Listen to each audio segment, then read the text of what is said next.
Hey guys, welcome back to the channel. This is story about what if Naruto has Rinne Sharingan and Tenseigan. Before I start, please do support for more amazing content, and do consider to subscribe my channel and share my video to your friends and check out the description as well. Let's start the video. Naruto was floating next to Sasuke, who was standing on one of his truth-seeking ball platforms. Sasuke glanced over at Naruto. That technique? Sasuke asked in a questionable tone. Naruto nodded. Yeah. This will never work, Sasuke admitted. I just need you to trust me on this one, Naruto asked once more. Black Zetsu sneered from inside Kagaya's sleeve. I don't know what you're trying to do, but my Ka-chan can absorb any ninjutsu. Whatever you're trying to do is meaningless. Sasuke glared at Naruto. Are you sure this is the only chance we have? Isn't there anything else? Sasuke growled at Naruto. We don't know unless we try. Naruto spoke in a very serious tone. I've been practicing this jutsu in secret more than the Rasengan. It's worth a try. Sasuke nodded, accepting Naruto's reply for the time being. If that can create an opening in the enemy's defense, I guess we can try. My left eye is ready. Sasuke spoke as his Rinnegan pulsed with power. Let's go! Sasuke yelled while Naruto performed the hand seal for the Kagebushin no Jutsu. Yeah! Naruto released the battle cry. Kagaya narrowed her eyes.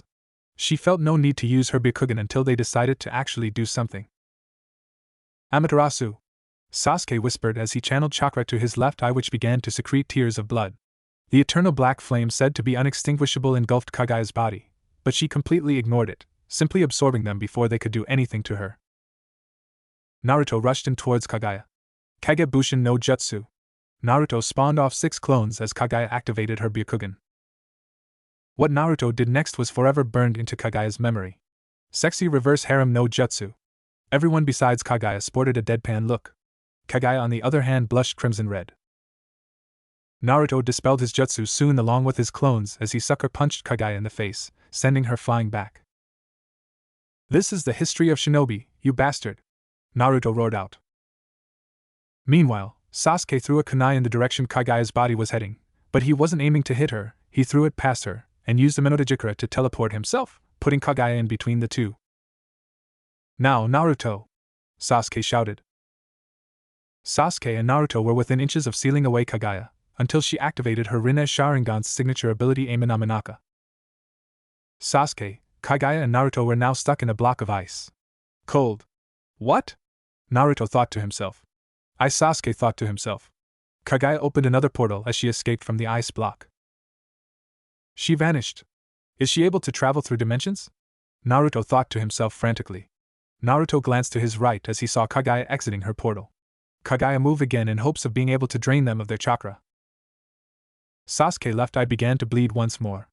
Amaterasu! Kagetsuchi! Sasuke yelled in thought as he channeled chakra to both of his eyes. The black flames swirled all around, destroying the block of ice, freeing him and Naruto. Thank you, Sasuke! Naruto thanked his supposedly best friend. Also sorry. This sexy jutsu soon didn't work. Naruto apologized. I never thought we were going to be able to beat her with that. Sasuke grunted. This time we're going with my tactical cooperation. Sasuke grunted again. Black Zetsu slithered out of Kagaya's sleeve again. Ka-chan, they are hard to deal with, we should just separate them and attack them one at a time. The mass of black goo suggested. Kagaya raised her hand as a portal opened. Was the only noise Naruto can make as he watched? Sasuke get pulled through the portal. Sasuke landed in a massive desert, another dimension. Where am I? Sasuke asked himself. Sasuke! Naruto yelled as he tried to pull the portal open. Unfortunately, it completely closed, and Sasuke was trapped. Shit! Naruto cursed. Black Zetsu began to chuckle sinisterly. Now, you can't seal my Ka-chan anymore. Kagaya spoke in her melody-like tone. I'll start by absorbing all of your chakra, Kagaya spoke as she opened another portal attempting to grab Naruto. Luckily, Naruto could evade the instantaneous attack thanks to the help of his Rikudo Senjutsu-enhanced sensory abilities. You have nice reflexes. Black Zetsu grinned in a sinister way. But it won't be enough. Kagaya was pleasantly surprised at how fast Naruto was. This boy is fast. She spoke before she entered a portal which closed completely around her. Does this mean I can't tell where she's going to show up next? Naruto spoke aloud before the whole ice dimension began to shake. Below Naruto, 6 large spikes made of ice struck Naruto at great speed. What? Ugh! The ice quickly pinned Naruto to the ground, binding his movements. Now that Naruto was immobilized, Kagaya emerged from the portal. You finally came out. Naruto groaned out. Naruto looked up at Kagaya as she began to fly down towards him, with the intent to absorb every bit of his chakra. Yes, come here. You want my chakra, don't you? It's pointless to use big flashy techniques, she'll just absorb it. What works best on her taijutsu and diversions? Naruto thought to himself. Sexy techniques aren't going to work anymore. I guess I'll go back to my origins. I'll corner her with that. When she tries to escape with that door again, I'll enter too. And I'll look for Sasuke. I can still feel his chakra clearly. Naruto continued his thoughts as Kagaya closed in. This is my dimension. You can't do anything. Kagaya growled. Are you ready, Naruto? I'll take your chakra to its boiling point. Koko spoke in her usual calm tone. Yeah, Naruto replied. Once Kagaya was within 20 meters, Naruto called out a technique she did not expect, let alone heard of Futon, Kairiki Muso, boil release, unrivaled strength. An immense amount of steam exploded from Naruto's body, causing the ice that held him to melt. Naruto then shattered the ice with one swipe of his hand, before jumping into the air and clashing with Kagaya. Wura! Naruto yelled. The chakra demigod clashed with the chakra goddess, causing one of the mountains of ice to shatter apart. I prepared and refined your chakra for you, Naruto, the Yin portion of Kurama announced to his host. Thanks, Kurama. Tajua Kage Bunshin no Jutsu. Naruto roared out as he summoned nearly 1,000 clones, all in Kyubi Chakurakudo Sennin mode. All the clones flew at Kagaya from every direction. Kagaya, not impressed in the least, merely raised a hand, sending out multiple chakra fists demolishing many clones at once. Now this is my dimension. One of Naruto's clones yelled out. Naruto Chiki Rindan, Naruto Region Combo. Despite their massive numerical advantage, Kagaya blocked blow after blow from each of Naruto's clones. However, even for someone as powerful as her, she found it slightly overwhelming as the attack continued to become more and more intense. Tilting her head up, Kagaya opened another portal via Yamatsu Hirasaka, Underworld Slope Hill, to escape from the overwhelming onslaught of Naruto's army of clones. She opened it. Naruto thought as all his clones closed in, as Obito focused on the portal. Naruto at Kagaya intending on following her, unaware that Obito had already beaten him to it, using his Kamui to enter Kagaya's dimensional portal. Not too long afterwards, Naruto saw her re-enter into the ice dimension in the dimensional. She seemed to have a look of disbelief. Naruto didn't really seem bothered by this as he and his clones charged in after her. Kagaya also charged at him with Tomagoroshi no Haikatsu, all-killing ash bones, extending for both of her palms as she proceeded to cut down all the clones in front of her. Shortly after that, a large spiral opened on the ground near Kakashi, as Sasuke, Obito, and Sakura all jumped out. This took Naruto and Black Zetsu by surprise. No way! Sasuke! Black Zetsu mentally cursed. In Naruto's distracted state, Kagaya extended her hair out to wrap around him, and proceeded to impale him through the stomach with a bone spear. Now you don't have to worry anymore, Kagaya spoke in a cruel, sinister tone. Naruto! Kakashi, Obito, Sakura, and Sasuke shouted in unison. Be bastard! Black Zetsu cursed out loud. He made a clone carry his Truth Seeker balls on purpose. Can he even do that? Black Zetsu was starting to hate Naruto more and more by the second. Thank you? Sakura-chan, Obito. Naruto spoke in a cheerful tone. He's okay. Sakura cheered. Don't scare us like that. Obito replied. Suddenly, Naruto's body exploded in a cloud of smoke. Sasuke, feeling relieved, immediately jumped into action and activated his Susanoo to ascend to the 2's altitude. The Truth Seeker balls returned to Naruto as he shouted to Sasuke. Sasuke! Did you thank Sakura-chan and Obito? Focus on the enemy. Sasuke replied harshly. Kakashi released a sigh of relief. Naruto has always been weirdly cunning. This is why they call him the most unpredictable shinobi, the silver-haired scarecrow thought to himself. But that unique nature of his may just save us all. Ka-chan, now that they're united again, we have no choice. There's no more time to save chakra. Black Zetsu spoke to Kagaya through a telepathic link. I know. She replied as her Rinne Sharingan pulsed with power. Increased gravity dimension. They all appeared in a dimension with multiple small pyramids on the ground. This dimension had a strong gravitational pull as all those in the air were pulled down to the ground. Even Naruto and Kagaya, who had the power of flight, could not resist the unbelievable pulling power of this world. Kagaya extended her hands as two bone spears began to peek out from her palms. Naruto and Sasuke could dodge the first barrage, but Kagaya had acclimated to the increased gravity as she prepared another two bone spears. But this time, Obito and Kakashi were already on the move to protect Naruto and Sasuke. The bone spears were inches away from piercing both Kakashi and Obito. Both would have perished, until Obito warped away the bone spear that was about to impale Kakashi. Obito had only been able to protect Kakashi, since his right eye's Kamui required physical contact. Obito had saved Sasuke and Naruto from being hit by Kagaya's Tomogoroshi no Haikatsu, which was already beginning to break down his body from the impact area. Why? We should both, Kakashi asked. My visual prowess is back. Sasuke thought before teleporting right next to Kagaya, with his Chidori sparking to life, but in that instant, Kagaya changed the dimensions again before flying up into the air. Your power is still needed here. It would be best to just leave me, Obito admitted to everyone around him. I've always been useless, I've always been nothing more than a screw-up for everyone, but even so, I owe Naruto a gift, and I intend to give it to him before I go. Sasuke-kun, Obito then addressed the raven-haired shinobi. I need you to focus on the enemy to buy me and Naruto some time. My own time is limited, and it's going to take all I have to finish this. Obito interrupted, while feeling the ever-growing hole in his gut. Black Zetsu begins talking smack about Obito trying to get Naruto riled up, and it was working. But Sasuke interrupted, Naruto, calm down. He's just trying to get under your skin. He activates his perfect Susanoo and takes off into the air, heading straight to the rabbit goddess to buy Obito the time he needs. Obito turned around to face Naruto, lifting a single arm. Obito? Naruto asks, looking at the weakened Uchiha. Obito smiled at Naruto and placed his index and middle fingers in between his eyes. He made a one-handed tiger hand sign. Naruto, become Hokage at all costs. I believe in you, you look so much like your father, he said, and with that he turned to dust. Yen, Naruto whispered as he opened his eyes, revealing to now have Obito's Sharingan. He glared up at the fight going on in the sky between his friend and Kagaya.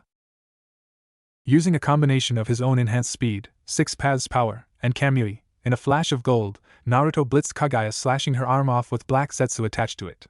The arm fell to the ground, which Naruto proceeded to pin it down thanks to one of the Gudadamas floating behind him. Kagaya, enraged and shocked by the blonde's actions, fired her chakra arms at Sasuke, crushing his Susanoo, but not before he cut her with his massive blade.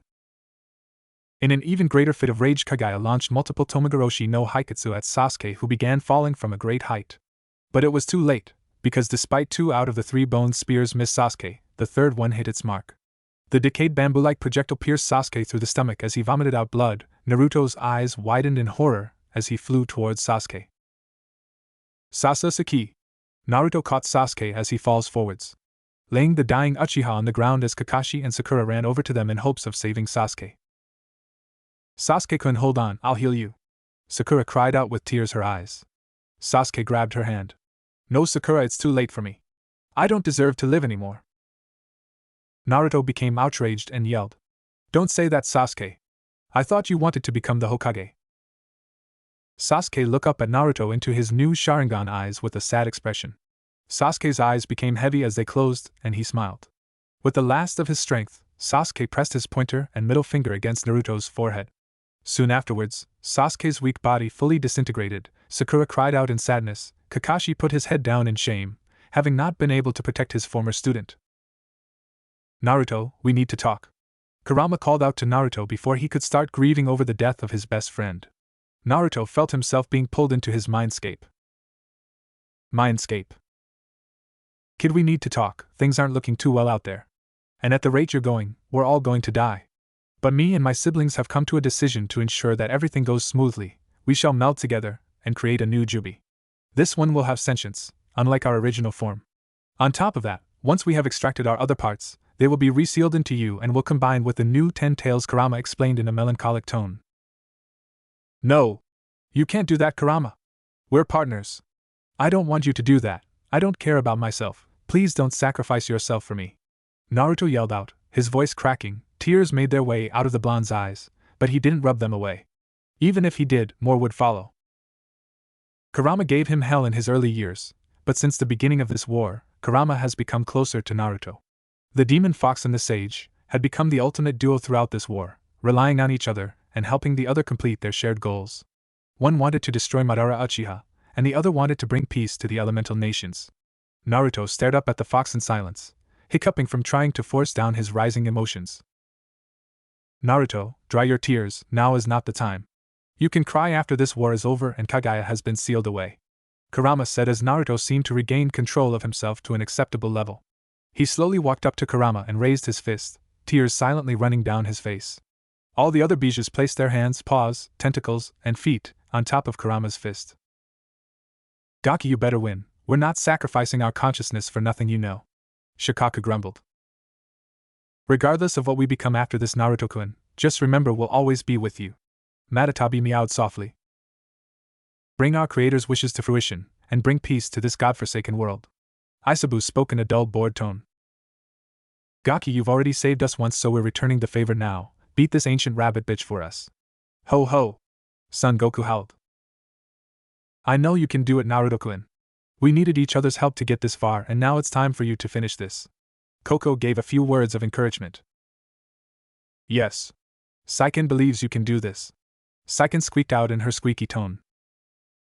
I wish you the best of luck, as I am lucky number 7. Chome said, which everyone's sweat dropped at his speech. Naruto, be sure to tell B that I'll miss him, don't let us down. Defeat her, Naruto, Gyuki said in a sad tone. Naruto, it's time we bid you farewell. I know you can do this. I've seen all that you've accomplished through the memories of my other half. There's no doubt in my mind that you will not fail, you will succeed and overcome this obstacle like everything else you've done. Sayonara, my friend, perhaps we will meet again in a different lifetime. Until then, keep on fighting to protect those you love, Kurama said, allowing one single tear to drop from his eye.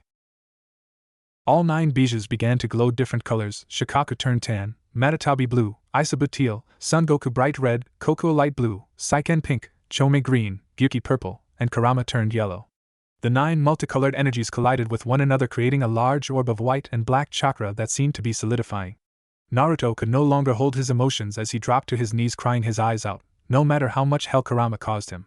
He had just lost one of his best friends forever. The raw emotions exploded from Naruto's wails of despair. Dobe, stop your crying. You still have to defeat Kaguya Otsutsuki. A familiar voice echoed throughout Naruto's mindscape. Naruto's eyes shot wide open when he saw familiar black hair. Sasuke, you're alive.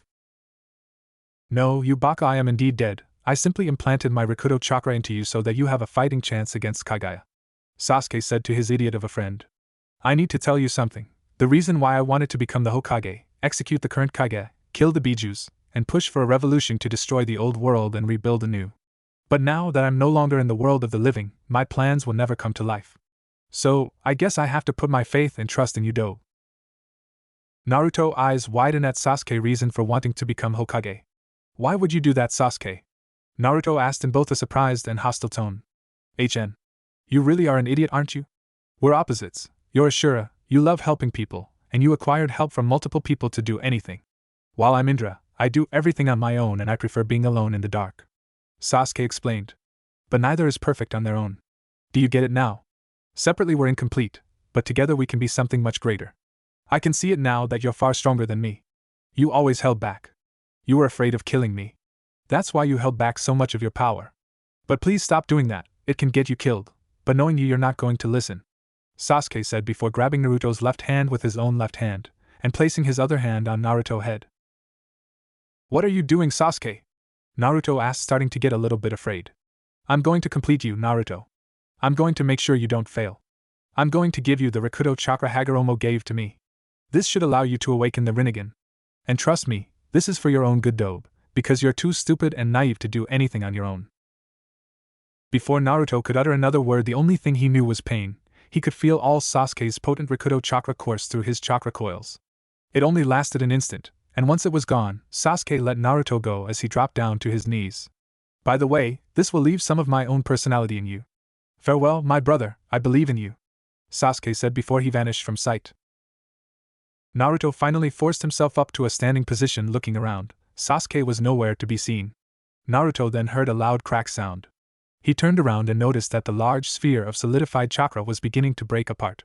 Naruto did not know what to expect to come out of this solidified orb of chakra. Naruto watched as the pieces of the orb of chakra began to reconverge and take a new shape. Naruto expected a demonic creature, but he was surprised once again.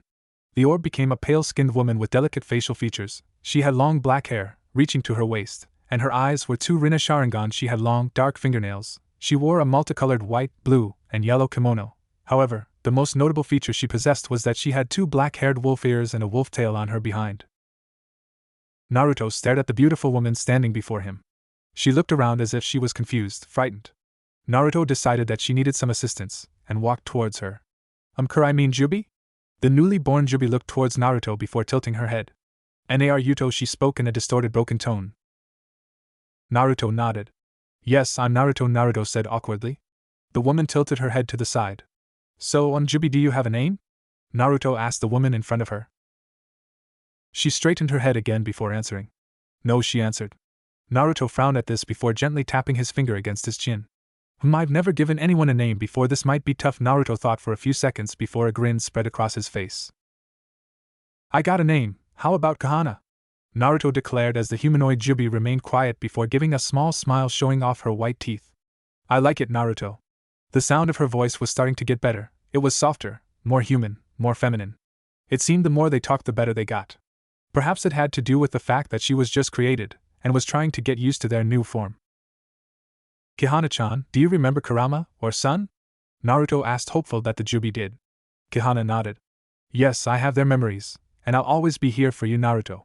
The Jubi declared in a happy tone as her 10 tails wagged back and forth.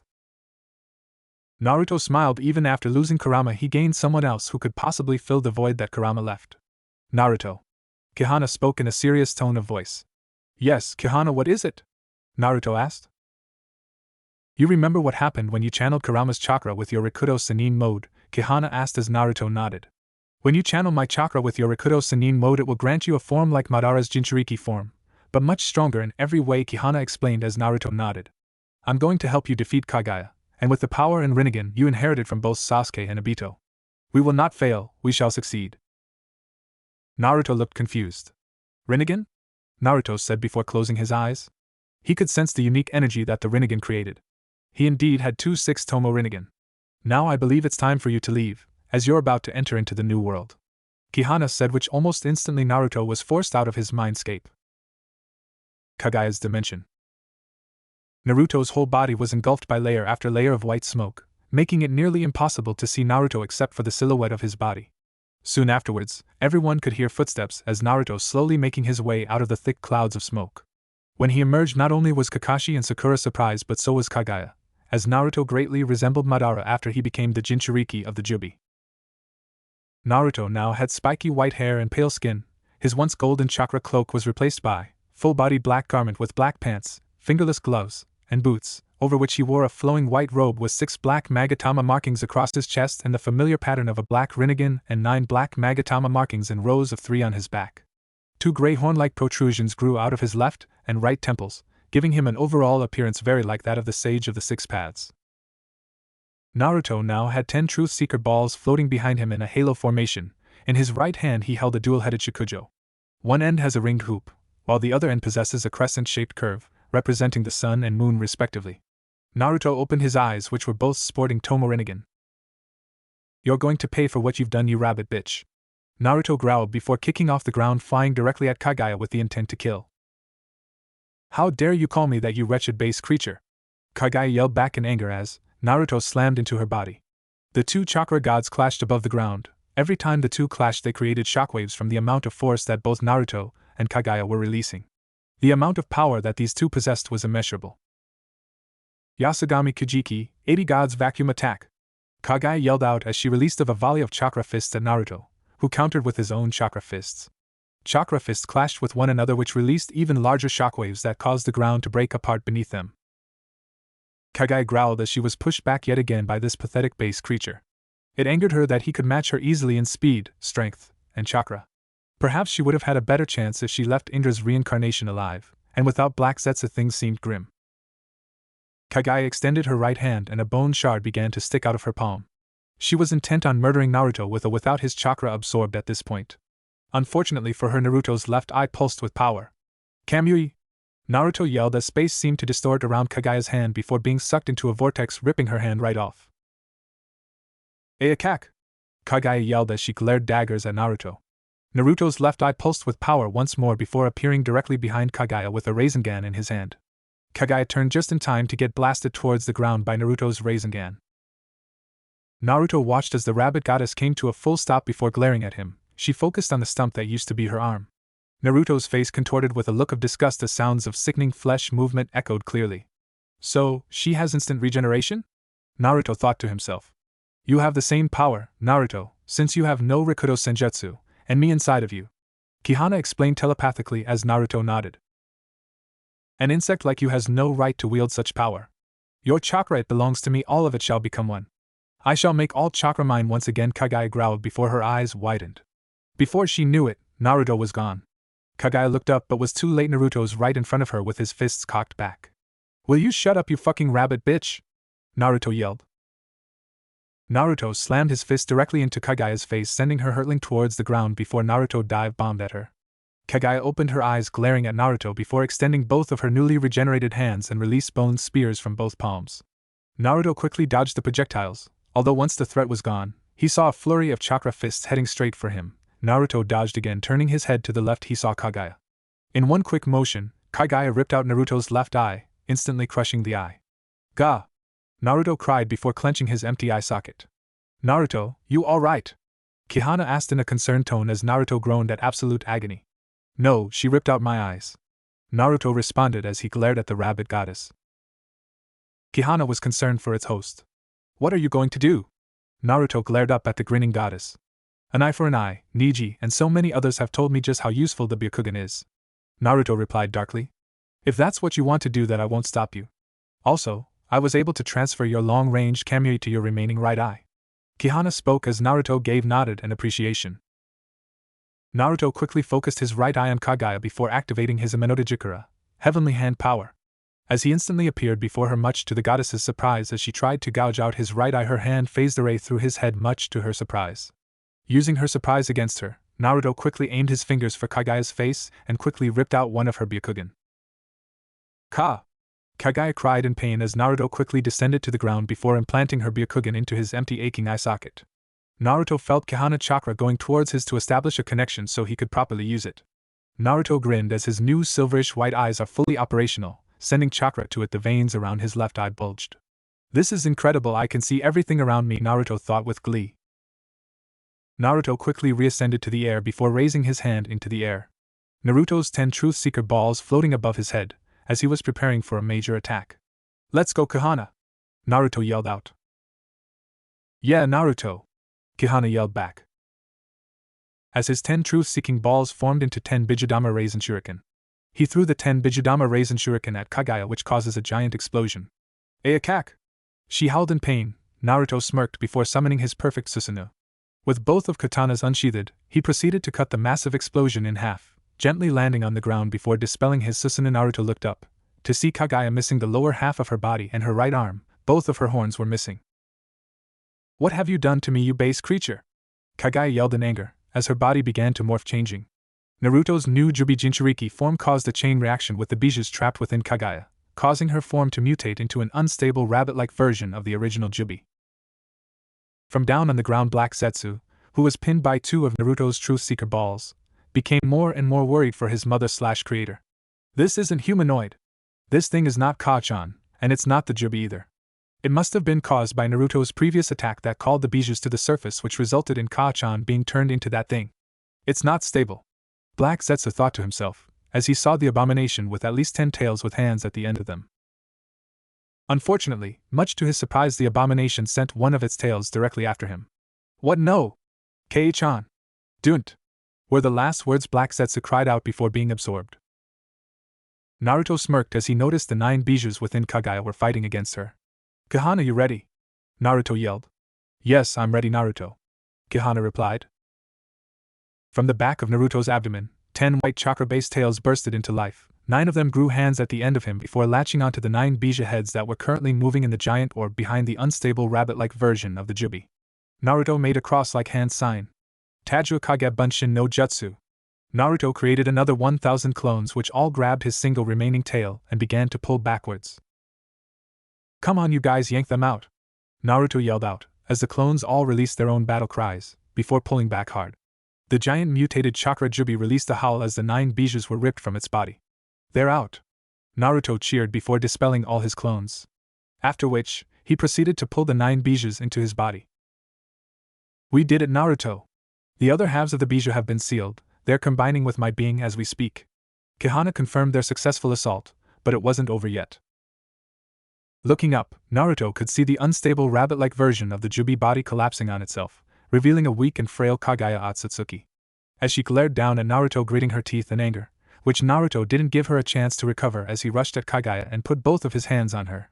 "Rikudo, Chibaku Tensei, 6 Paths Catastrophic Planetary Construction." Naruto howled. Kagaya, not one to give up without a fight, with the last of her power howled. "Yamatsu Hirasaka." A dimensional portal opened behind Naruto.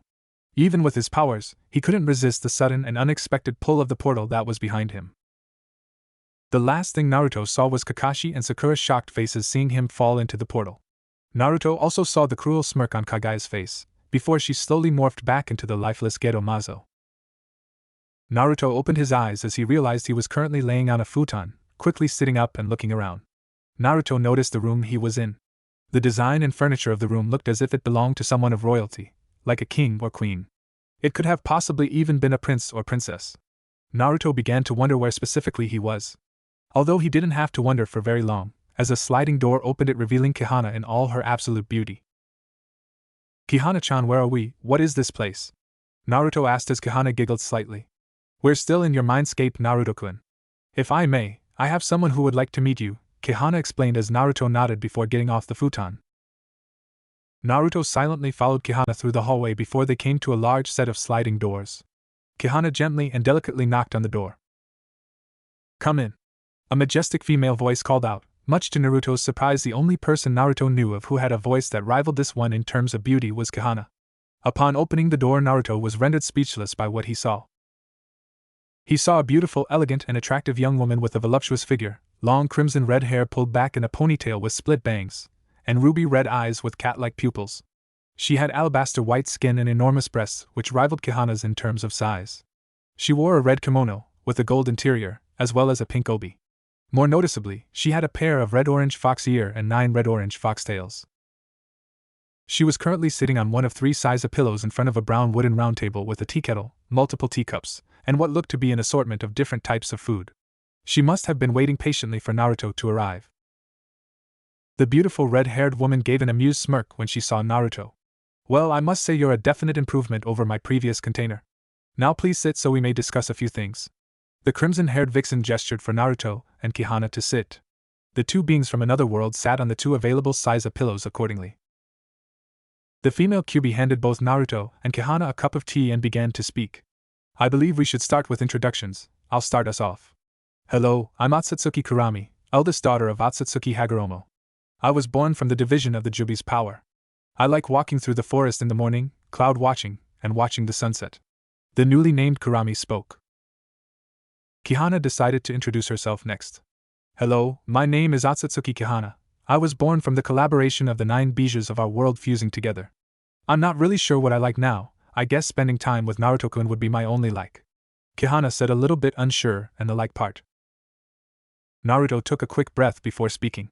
"Yo, I'm Uzumaki Naruto. I'm the son of Namikaze Minato and Uzumaki Kushina. I like ramen, my friends, spending time my friends, eating ramen, gardening, training, and tomatoes." Naruto said, wondering where the tomato part came from. All things considered, it most likely came from Sasuke's memories. Kurami smirked yet again. "Well, then I'll be the first to welcome you both this world, and I must say our worlds appear to be very similar from what Kihana-chan told me. But the key differences are the Otsutsuki clan was not powerful godlike beings. My Chichiyui was a special case. His mother Kagaya Otsutsuki was not a very powerful woman. From what he told us about her, she was kind of frail and avoiding conflicts at all costs." Kurami explained. "The fact that you have obtained the Rinnegan and taken Kagaya's Byakugan is astounding. But just because you have gained these powers doesn't mean I'm going to work with you willingly. You have to prove to me that you're worthy of using my chakra," Kurami said again before taking a sip of tea. Naruto raised an eyebrow before turning to Kihana. "Kihana-chan, I've been meaning to ask you about that. What happened to me? I can't feel the 6 paths power, or my Rinnegan and Byakugan. Also, right after implanting that Byakugan, I felt a surge of energy that I never felt before. What was that?" Naruto asked curiously as Kihana sighed. I'm not really sure, but I know you gained knowledge directly from Hagoromo when you accepted his chakra. And you most like gained, even more, knowledge when you gained Sasuke's half of Hagoromo's power. Naruto pouted. Kahana shook her head but giggled at Naruto's behavior. The only thing I know is that surge of power was the awakening of something called the Tenseigan. I have no knowledge on what it is, other than it has equal in strength to Rinnegan. However, the reason you don't feel those powers is that you have taken the body of this world's Naruto-kun. All your powers and experience have transferred without issue, but your Kekai Genkai, Rikudo powers, and much of your chakra have been sealed. You still have the Sharingan at its base form and Byakugan, but you must reintroduce your new body to intense training. Once you've done so, all of your abilities and chakra will slowly recognize you and reawaken. Kahana advised Naruto as he nodded. I estimate that it will take about 2 years, give or take a few weeks, of constant training to fully restore your eyes, body, and chakra reserves. Until then, I will be able to lend you small amounts of my own chakra. I see, thank you very much, Kahana-chan. Naruto then turned toward Kurami before giving her a warm smile. I wouldn't expect you to make it easy on me and Kahana-chan, but I hope we can be friends, Naruto said, hoping that the crimson-haired vixen wouldn't deny his offer for friendship. Kurami stared at Naruto with a look of almost disbelief. In all her years of living, not once has one single human ever asked to be her friend. It was strange. From what she learned from Kahana, he was on good terms with her male counterpart Kurama. But would she be able to return his feelings? She wouldn't know until she tried. You are a strange one, Naruto-kun. Your counterpart here was as dense as a brick. But if we're ever going to work together, I guess we might as well start off with being friends, Kurami said in an unsure voice. Although much to her surprise, she saw Naruto lean over the table and stretch out his arm as he made a fist. Kurami froze. She sensed no negative intentions come from him. He genuinely wanted to befriend her. She blinked before smiling and extended her own arms as they both fist bumped. The moment they bumped fists, they unintentionally shared their memories with each other. Naruto, for his part, blinked in surprise at Kurami's memories. Hagoromo created the bijus much sooner in this world than he did in his own world. Kurami and her siblings spent their childhood with Hagoromo, as he taught them about the world and how to use their chakra. In this world, Hagoromo could give the biju actual physical living bodies and not chakra-based bodies. When Hagoromo died, this caused the 9 bijus to split apart. This left Kurami by herself, and as time went on she decided to interact with humans. Unfortunately, this wouldn't last too long as Madara showed up, and the rest was the same as his home world. Kurami found herself in awe at how much Naruto had done for her counterpart and his siblings, and that they were willing to fuse together to give him enough power to defeat Kaguya. She found herself starting to like the blonde-haired human more and more as she viewed his memories. A/N. Sayuri, you guys already know Naruto's past, so I'm not going to bother explaining it. All the while Naruto and Kurami were fist-bumping each other, Kahana sat there smiling. Perhaps with Kurami here, Naruto wouldn't feel so disconnected. The two separated as they both sat down, not uttering a word, while Kahana blinking confusion. Why are you both so quiet? Kurami spoke first. It appears we shared our memories with one another, and I genuinely surprised that when I saw them. Naruto nodded at this. The differences between you and Kurama are greater than I thought, he commented. Kurami sighed before grabbing a piece of meat with her chopsticks. Well, this makes it easier. This way I don't really have to explain anything, she said before stuffing the piece of meat into her mouth. Naruto felt the need to ask her question. If you don't mind me asking, Kurami-chan, where are we exactly right now? Naruto asked curiously as Kurami gently tapped her chin with her finger. I believe you're in the Forest of Death and it's the second stage of the Chunin exams. That disgusting Hibi-Sannin Orochimaru, who hit you with the Gojyo Fuin, 5 elements seal. But upon your arrival, Kahana-chan was able to destroy the Gojyo Fuin with a single pulse of her chakra, Kurami explained. Naruto closed his eyes as he was deep in thought. Naruto smirked. So that damn snake already hit Sasuke with a curse seal, huh? I could remove it now if I had my Rinnegan, but now since I don't have the Rinnegan or Tenseigan right now, I think I should take care of those 3 Oto ninja. It will give me the opportunity to test out the Sharingan and Byakugan too, Naruto thought to himself before opening his eyes. Kahana-chan, I am able to use the Byakugan and Sharingan, yes? Naruto asked while Kahana cocked a delicate eyebrow. Of course, you can let me guess you want to test out your new eyes? Kahana said as Naruto nodded. She shook her head but smiled. Sure, go ahead. Just please be careful, Kahana said while Naruto grinned. Don't worry, Kahana-chan, I'll be fine, Naruto replied with a foxy grin before he stood up and waved goodbye before vanishing from his mindscape. He's far different from the Naruto of this world. He's so bright and full of energy. I can feel him rekindling my cold blackened heart. Kurami spoke aloud, staring at the place where Naruto once sat. Kahana smiled as well. I believe he'll change the world for the better, and with us all here for him, he has no chance of failing. The humanoid Jubi said to the crimson-haired vixen, who simply smiled before taking another sip of tea. Forest of Death. Shikamaru knew he had to come up with something to get them out of this, and fast. Would you really kill your teammate? He asked, trying to stall for time. Anything, even a second or two would be good. The longer they lived, the better their chances of survival were. PSH, you seem to think we actually have feelings for this girl, Sokka said, looking at the Konoha genin with a cruel, sadistic grin. The only reason why she's on our team is because her skills complement ours.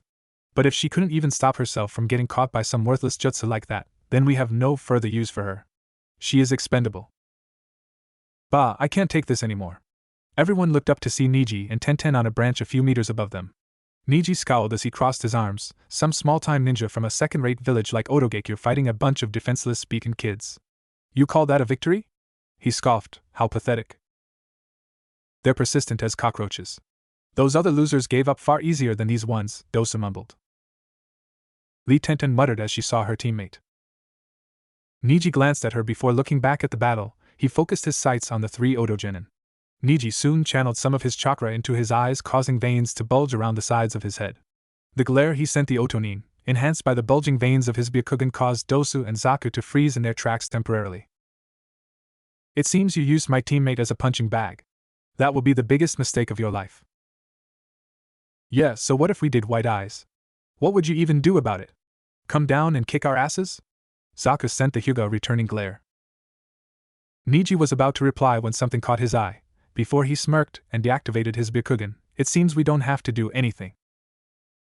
However, before anyone could reply, a massive amount of chakra, it was at least as much chakra as Shikaku possessed. This level of chakra sent shivers down everyone's spines, especially Dosu and Zaku, who both began to sweat. They are under the tree standing next to the still unconscious Sasuke. They were all shocked to see a person standing there. Naruto stood there in all his glory as he removed his bright orange jacket, tossing it to the side. Naruto glared at the Oto-nin before him. His cerulean blue eyes were cold as ice. Naruto stared down at his hand, quickly clenching, as he tightly made a fist. My chakra control is definitely gone, but taking out the story shouldn't be much of a problem.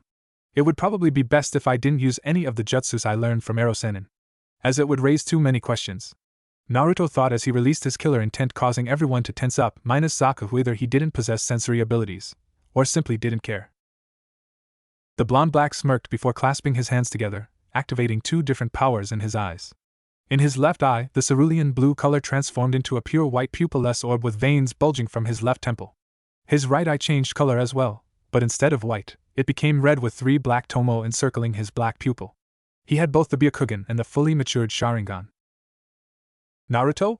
Sakura mumbled in shock, awe at her formerly unconscious teammate who stood there ready to fight. The boy with two of the three great dojutsu stared down his enemies, who hadn't moved for some reason. So, this is the feeling of having the Byakugan and the Sharingan, Naruto thought to himself in awe. With this power I can absolutely win this battle and protect everyone, Naruto said with a smirk before looking up. He saw everyone around him. Every person in the line of sight of his white and red eyes landed on tensed, minus Zaku, who either he didn't possess sensory abilities, or simply didn't care. Naruto narrowed his eyes at Zaku, who didn't even react to Naruto's glare. What is this? This changes everything. We were supposed to destroy Sasuke, not to deal with some kind of mutant. Dosa's mind was in shambles as he stared at this boy's eyes. His chakra is overwhelming. It's unbelievable that someone this young looking has this much chakra. He might even surpass Orochimaru-sama's power in a year at most. There's no way in hell we can beat him. So, one of that girl's fallen comrades finally woke up, Sokka said as he realized who this boy was. With all the confidence in the world, he stepped towards Naruto, with a smirk on his face. Now what are you planning to do? You can't stop us before we finish Sasuke off. Dosu was trying to come up with a plan to get them all out of here before this man killed them. He knew his teammate didn't stand a chance against Naruto as he was now and tried to stop his fellow Oto ninja from attacking the Nine Tails Jinchuriki. Zaku, don't. However, Zaku simply ignored his teammate's warning and held out his palms and shouted, Zanku Hayakaha, extreme decapitating airwaves. A powerful blast of slicing airwaves emitted from Zaku's hands were incredible. Everyone was forced to crouch down and cover their eyes as the immense pressure displaced the air around them, causing some of the bystanders to be knocked off their feet. When the powerful jutsu finally ended, all the attendants saw the large-scale destruction that Zaku had created. Even the tree that both Sasuke and Naruto had been lying under had been destroyed. Zaku was breathing heavily as he stood there, his feet spread shoulder-width apart, slightly crouched, with his hands held out in front of him. However, despite his obvious state of exhaustion, he had a proud smirk on his face. "Hey, look at that," he said in between huffing and puffing. He still retained his arrogant tone despite his exhausted state. "Blew that little shit to pieces." "Not quite, you should really check where you are aiming next time." Zaku's eyes widened as he heard a voice from behind him. He quickly turned around and saw Naruto standing directly behind him with both Sasuke and Sakura behind him. Naruto raised a single hand as he punched Zaku's forehead hard. Zaku released a shout of pain and surprise, as he was literally sent flying. He soared through the air, right until his body hit the ground and started tumbling. His still conscious teammate yelled his name, but unhelpful to the boy as he rolled across the ground like a ragdoll. Zaku came to a full stop, and managed to push himself up onto his hands and knees. "Such speed!" Dosu cried out in surprise. He managed to get his teammate out of harm's way in the blink of an eye. Everyone else seemed to be just as surprised as the petrified Otonin. While Zaku's whole body shook in shock and a little fear, the members of Teams 10 and 9 were staring at Naruto in disbelief. Even Neji could barely comprehend what he saw in Naruto's eyes.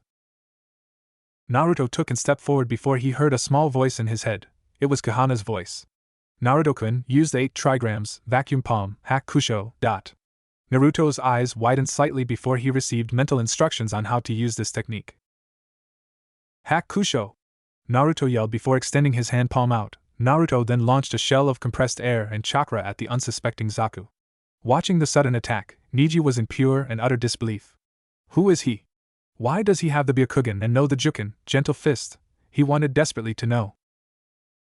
"Zaku, you must dodge it!" Dosu yelled out at his teammate, who nodded and narrowly dodges the cone of chakra. Upon this cone hitting the ground, it exploded, literally shaking the area and sending rocks and debris flying everywhere. Everyone looked in shock, awe, and fear at the devastation of such a small attack.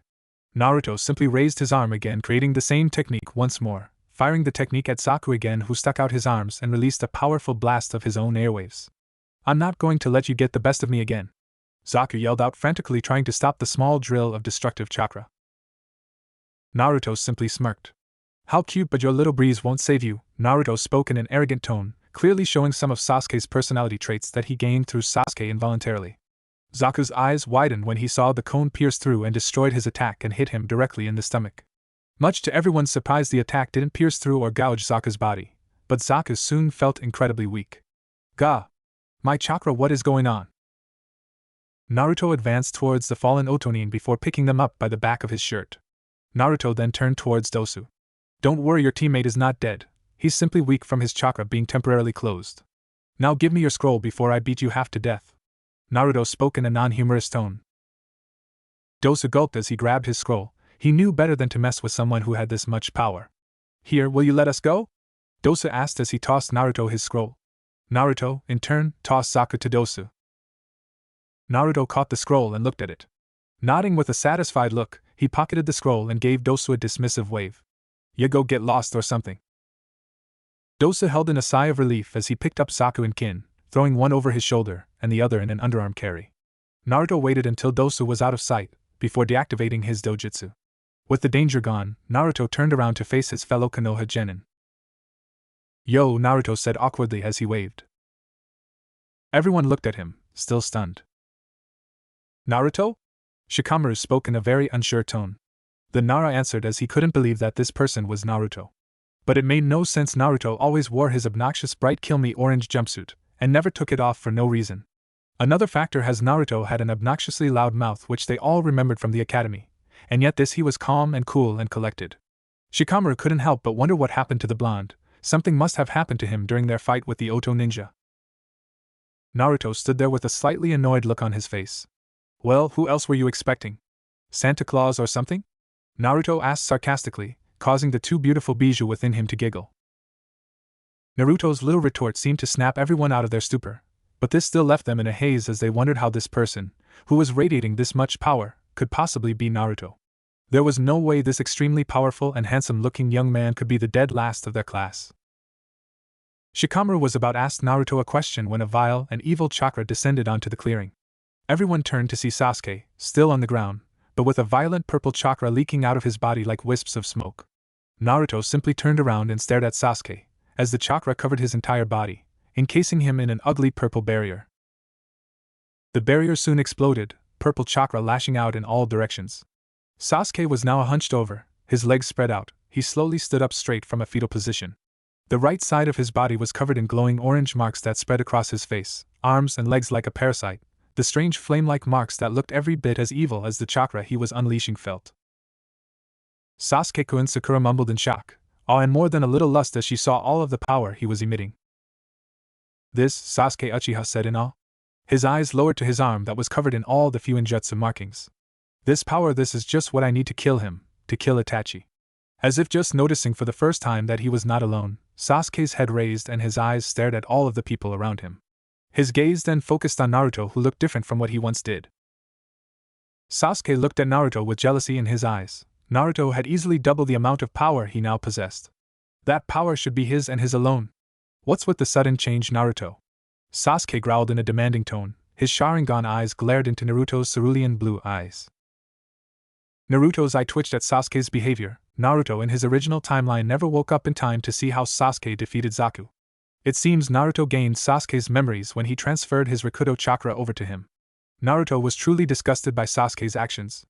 I'm under no obligation to answer your question, but maybe I felt a change was in order. Since I believe it's time I start taking my career as a shinobi much more seriously. Naruto spoke in an annoyed tone of voice before activated his 3 Tomo Sharingan and Byakugan, just in case Sasuke tried anything crazy. Sasuke growled at Naruto, not liking the tone used. How? How? Why do you have the Sharingan? Sasuke screamed. No, it doesn't matter if you gotten stronger or gotten new eyes. I'm still going to defeat you and show you your place, which is far below me, loser! Sasuke yelled out. Naruto narrowed his open eyes. To think I actually considered him a friend, maybe I should just kill him and be done with it. Naruto thought to himself but decided against it, as Sasuke's personality traits had a big influence on him. Whether these influences were positive or negative, Naruto was unsure of now. Naruto then snapped back into reality, as he saw Sasuke aging closer to him with his fist reared back. Well, let's test out how strong he is, Naruto thought to himself. Be careful, Naruto-kun, you don't want to overdo it right now, you may just accidentally kill him. Suki called out to her host. I would listen to her, Naruto. You really shouldn't be overdoing it right now. Kurami also called out to her host. Naruto internally smiled. Don't worry, I'm not gonna do anything crazy right now, I'm just going to scare him a bit. Naruto replied. Kihana and Kurami both shook their heads at Naruto's behavior, but they couldn't help but smile as they knew he wouldn't use this power for evil. As Sasuke's face against closer to Naruto's face, a surge of chakra exploded from Naruto's body. Naruto performed the Hakusho Kaiten, 8 trigrams palm rotation, and completely deflected Sasuke's punch, causing the partially insane Uchiha to jump back in confusion. Naruto ceased the rotation and deactivated his eyes. He reopened them, revealing his cerulean blue eyes. Sasuke jumped into action, preparing to kick Naruto, who blocked Sasuke's kick with his forearm. Sasuke aiming his other arm at Naruto's face, who caught it with his left hand. Naruto quickly brought his knee up into Sasuke's stomach, causing the last Uchiha to double over in pain. Naruto delivered a powerful uppercut to Sasuke's chin, followed up by grabbing Sasuke by the collar of his shirt and delivering an even stronger powerful headbutt, knocking the Uchiha out cold. Everyone who was present and conscious simply stared at Naruto with a look of disbelief, as he literally overpowered and knocked out his teammate. Sakura, on the other hand, filled with rage at what Naruto did to her precious Sasuke-kun. She stood up and began to march over to Naruto. Her march quickly turned into a run as she shouted, Naruto no baka, how could you do such a thing to Sasuke-kun? She screeched out with her fist cocked back, ready to unleash righteous fury upon her blonde teammate. Naruto flinched at the tone of the pink-haired banshee's ear-piercing screech, looking over at the underdeveloped ugly pink-haired girl rushing at him with a fist cocked back. Naruto narrowed his eyes, having no intention of letting her hit him anymore. What the hell did I ever see in this pain? Now I know why Sasuke never liked her, she's so fucking annoying. Naruto mentally growled as Kahana and Kurami nodded in agreement. Naruto sidestepped and tripped Sakura, causing her to fall face first to the ground. Sakura quickly picked herself up, but not quick enough to stop Naruto from delivering a chop to the back of her neck and knocking her out. Naruto sighed before cracking his neck and creating 2 clones, one to carry Sasuke and the other to carry the pink-haired banshee. Naruto quickly looked over at teams 9 and 10. Well guys, I think it would be a good idea for you to move on to the tower. Naruto said as he leaped into the trees and disappeared. Was that really Naruto? Ino asked, unsure of how to feel about the events that transpired. She was unaware of the blush forming on her face, as her mind reminded her of how attractive he had become. When did he become so gorgeous? Sasuke doesn't even begin to compare to him. It looks like it, Shikamaru muttered to himself. From the expression on his face, it was clear that he was displeased by these new developments. He had absolutely no problem with expressing his thoughts through more complaining. This is just perfect, now that blonde can be even more troublesome, even more than you, Ino. Come on, we'd better head to the tower so we can get out of this damn troublesome forest. Naruto couldn't help but grin as he and his clones continued hopping through the trees. Naruto finally understood how useful the Byakugan truly was until right now. Not only did it eat up less chakra than the Sharingan, but allowed him not only to zoom close to 1,000 meters ahead of him, it also gave him X-ray and 360 degrees peripheral vision as well. Even if his chakra reserves weren't as big as they used to be, Naruto still had more chakra than most of the Jonin in Konoha, as well as supersonic speed without enhancements from either Kahana or Kurami. And another reason he was so happy was he managed to snatch a heaven scroll from the unsuspecting AIM ninja he dealt with in his original timeline. Now that he was much more mature and intelligent, Naruto couldn't believe how pathetic some of the people were that entered this exam. He couldn't believe that he literally pickpocketed the scroll off one of the AIM ninja without even being noticed while they were laying traps. The first time he was in the Forest of Death, the blonde Uzumaki had no idea how long he had been unconscious in the forest. This time, Naruto had a couple of hiccups on the way to the tower, and to avoid any conflict he purposely allowed his clones to smack his teammates' head against tree branches to ensure the peace and quiet that he had been enjoying. Naruto had no desire to listen to the shrieking and wailing of his two teammates. It didn't take Naruto long before he found himself standing in front of one of the doors leading into the tower. After gently pushing it open, Naruto and his clones walked in and looked around. The room was a decent size, with several red columns on either side acting as supports. The walls were a barren gray, with cracks and stains that showed just how old this tower really was. Soon enough, Naruto's eyes landed on a large poster hanging on the wall opposite to the door. Since Naruto already knew what to do, he created a clone and handed it to Earth Scroll. Nodding to the clone, they both opened the scrolls at the same time. They both threw the scrolls to the ground, forming an X as the Heaven Scroll landed on top of the Earth Scroll. There was a burst of smoke, and when it cleared, Iruka-sensei, Naruto's teacher and surrogate father, was standing in front of Naruto. Iruka was a man of average height and build. He had brown hair that was being kept in a ponytail, dark eyes, and a scar that ran across the bridge of his nose, which he has had since his youth. He was wearing the standard Konoha shinobi outfit complete with forehead protector, sandals, and flak jacket. Hey Iruka-sensei, it's been a while since we've seen each other, hasn't it? Naruto said with a foxy grin as he saw one of his only precious people. Iruka was the first person to believe in him besides the fourth Hokage and his mother, and one of the only people that Naruto considered family. Hello Naruto. Iruka seemed surprised by Naruto's new look. The grown man who had experienced the Kyuubi's attack on Konoha years ago was speechless and couldn't even utter a single word after yelling out Naruto's name. Yeah, that's my name, please don't wear it out, sensei. Naruto chuckled. The scarred man managed to compose himself as he asked a quick question. Naruto, what happened to you? You look so different?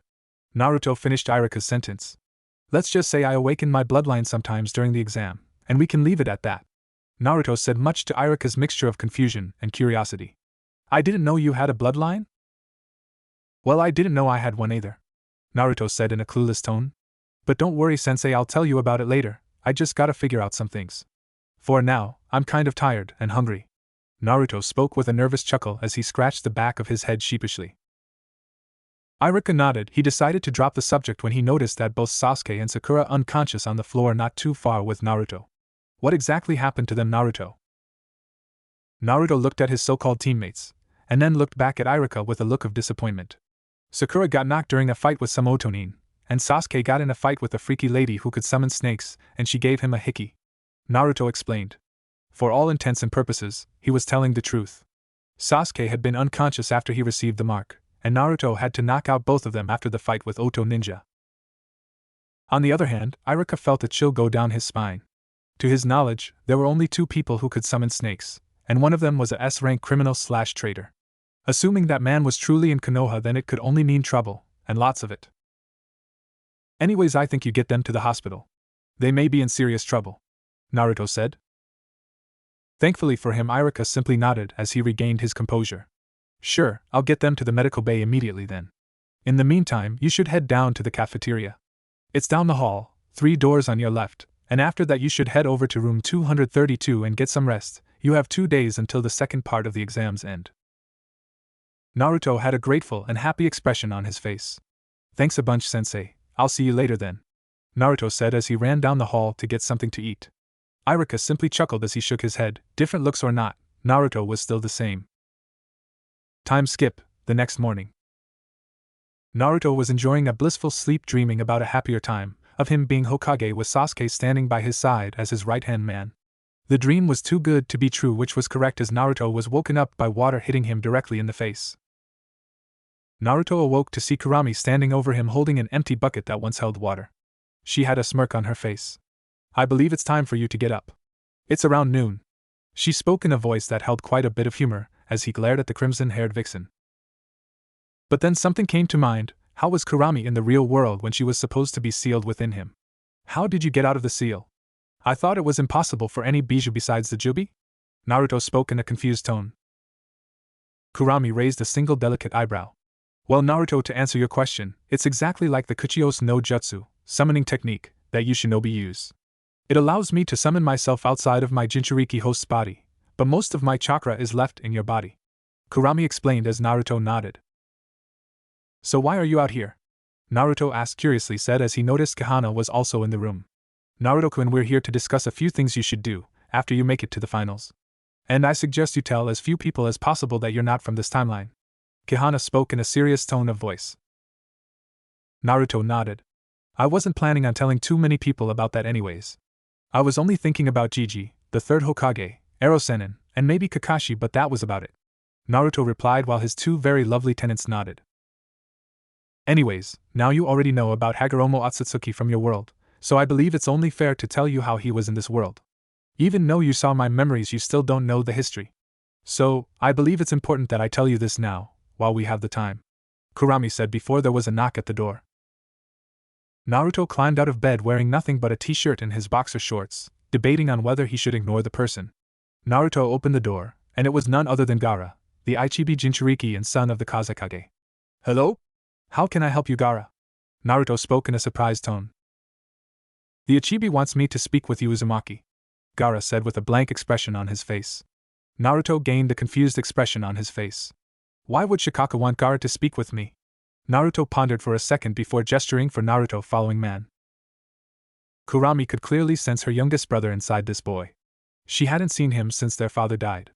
Naruto pulled up a chair as Gaara sat down, who stared at Naruto intently. Kurami decided to break the ice. Shikaka, what brings you here? Almost instantly after her comment, a small cloud of smoke appeared in the room, revealing a young handsome man with wild blonde and blue hair reaching his shoulders. He had black curcial markings all over its face, body, and tail. He only wore a pair of baggy pants and sandals.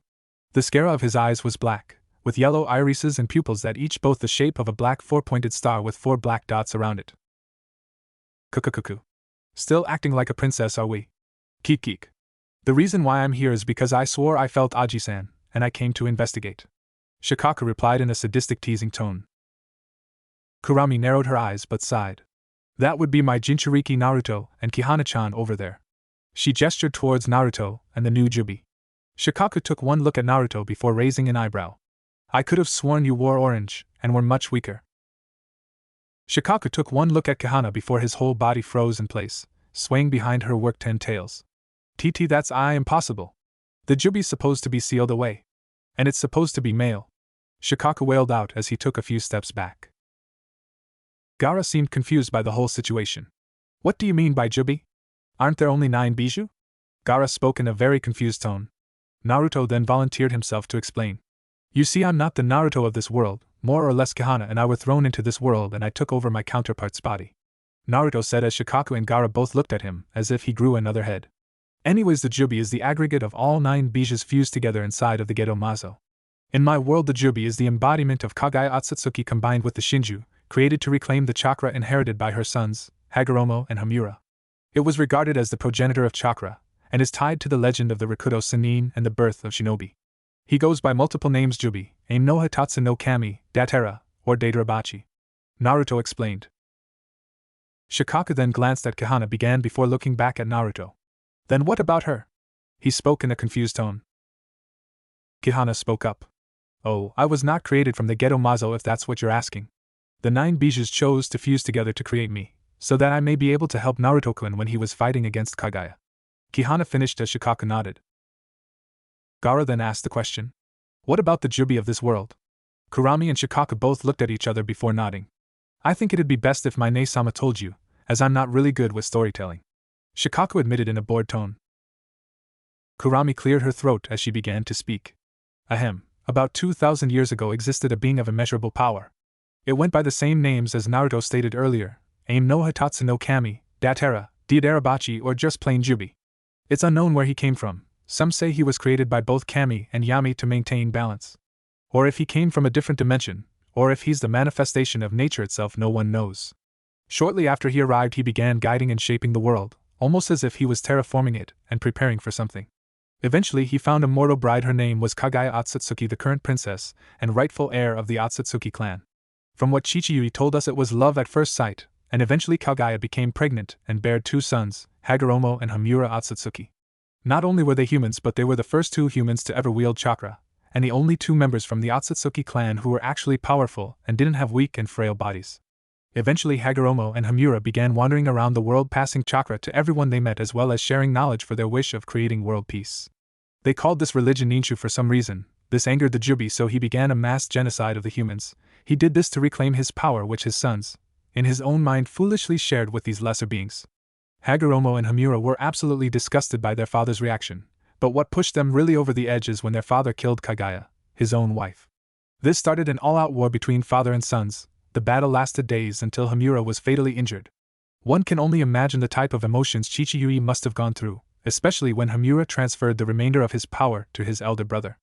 After that, Hamura died as his chakra converged with Hagoromo's, awakening the Rinnegan. This dojutsu gave him the edge he needed to defeat his weakened father. Victorious, Chichiyui sealed his father inside of himself. This made him the first Jinchuriki.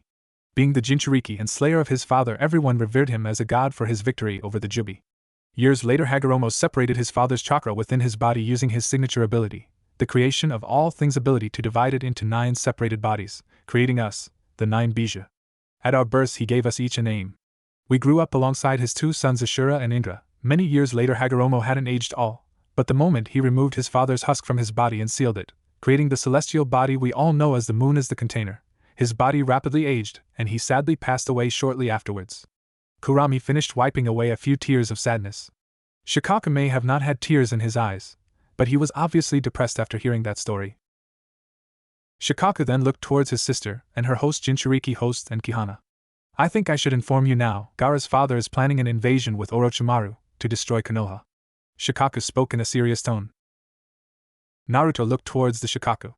Yeah, I already know that, but thanks for the heads up. But whose side are you on? Naruto asked while Shikaka frowned. I don't really get to decide, go figure. It's my Jinchuriki's choice, so should you ask him instead of me? I could say I would be on your side, but Gaara may be forced to fight you. Do you understand what I mean? Shikaka said in a non-humorous tone. Naruto then looked towards Gaara, who was now wearing his usual emotionless expression. Gaara, whose side are you on? Naruto asked. Gaara didn't respond immediately. I've always been told to fight, to prove my existence by killing.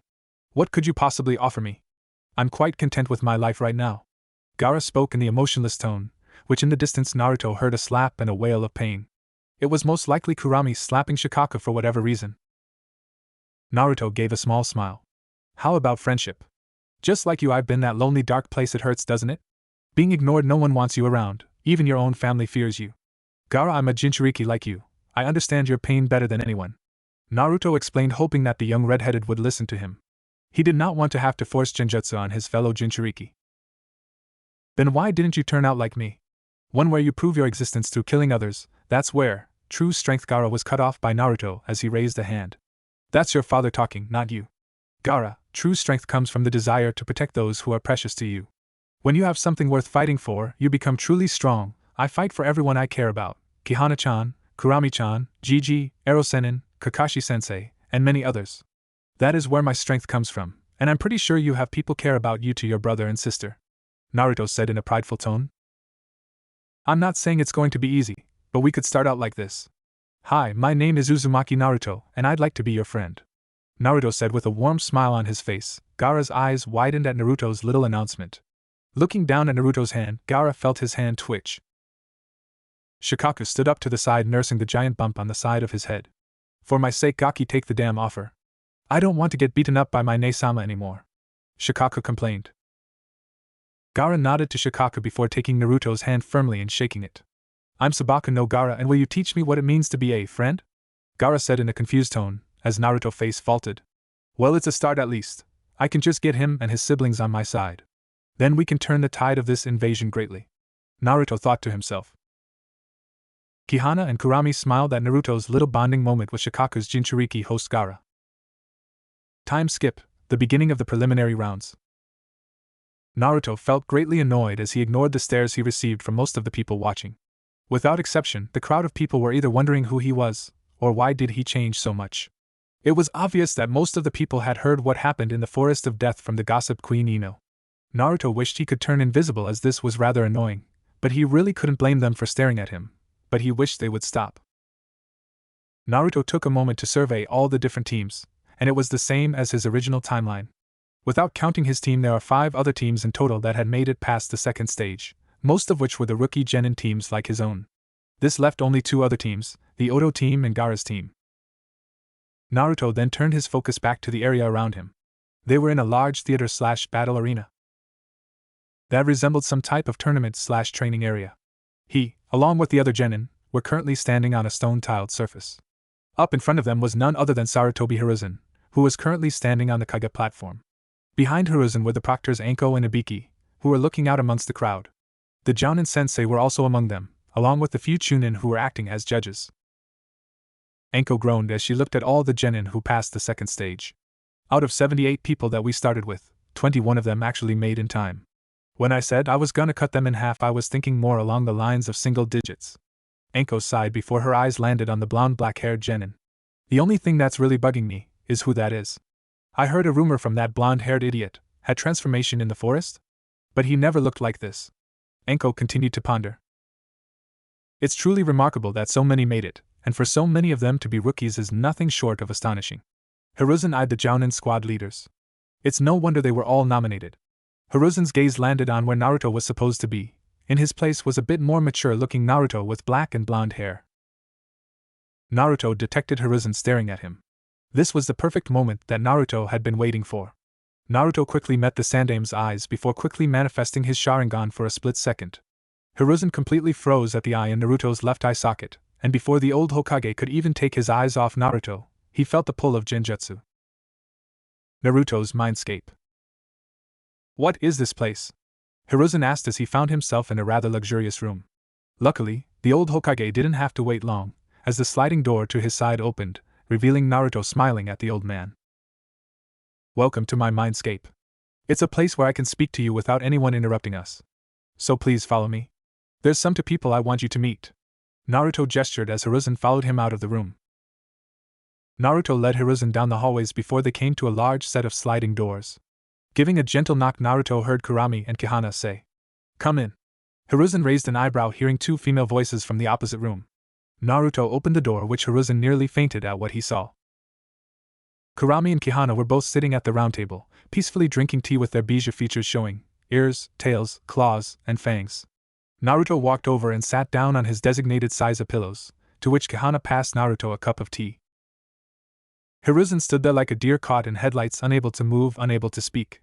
Gigi, we have lots to discuss. Hiruzen sighed before muttering out, "I'm getting too old for this shit." As Naruto and his 2 bijou chuckled at the old man's response. Kurami stood up and bowed to the old Hokage. "Greetings, Sarutobi Hiruzen, I'm Otsutsuki Kurami, the Kyubi and eldest daughter of Otsutsuki Hagoromo, the Rikudo Sennin." Kurami spoke in an elegant manner before sitting back down. Kihana then stood up and bowed as well. "It is a pleasure to meet you, Sarutobi Hiruzen. I'm Otsutsuki Kihana, and I was born from the collaboration of the 9 bijous fusing together." Kihana also spoke in an elegant manner before sitting back down. Hiruzen seemed completely calm as he took a sip of tea, before gently placing the cup back down the table. Hiruzen looked towards Naruto and began to flip out. "Naruto Kuen. What the hell is going on?" Naruto chuckled at the elderly man. "Calm down, Gigi. I said I'll explain everything to you. Plus, I believe this would have been the best way to tell you." Naruto said while Hiruzen's eye twitched violently. Well, start explaining. Hiruzen was not in the mood for games. He was now sitting in front of the Kyuubi and most possibly the Jubi. But what baffled Hiruzen the most was why weren't they behind the cage? This meant they could corrupt Naruto much easier, or so he thought. Naruto sighed and began to explain the events leading up to Kagaya's resurrection, and how he and Sasuke had been battling her for who knows how long. This was followed by the death of Sasuke, the creation of Kahana, and his resurgence into this world. Naruto also explained about the invasion Orochimaru was planning, as well as telling Hiruzen that he befriended Gaara, Shikaku's Jinchuriki.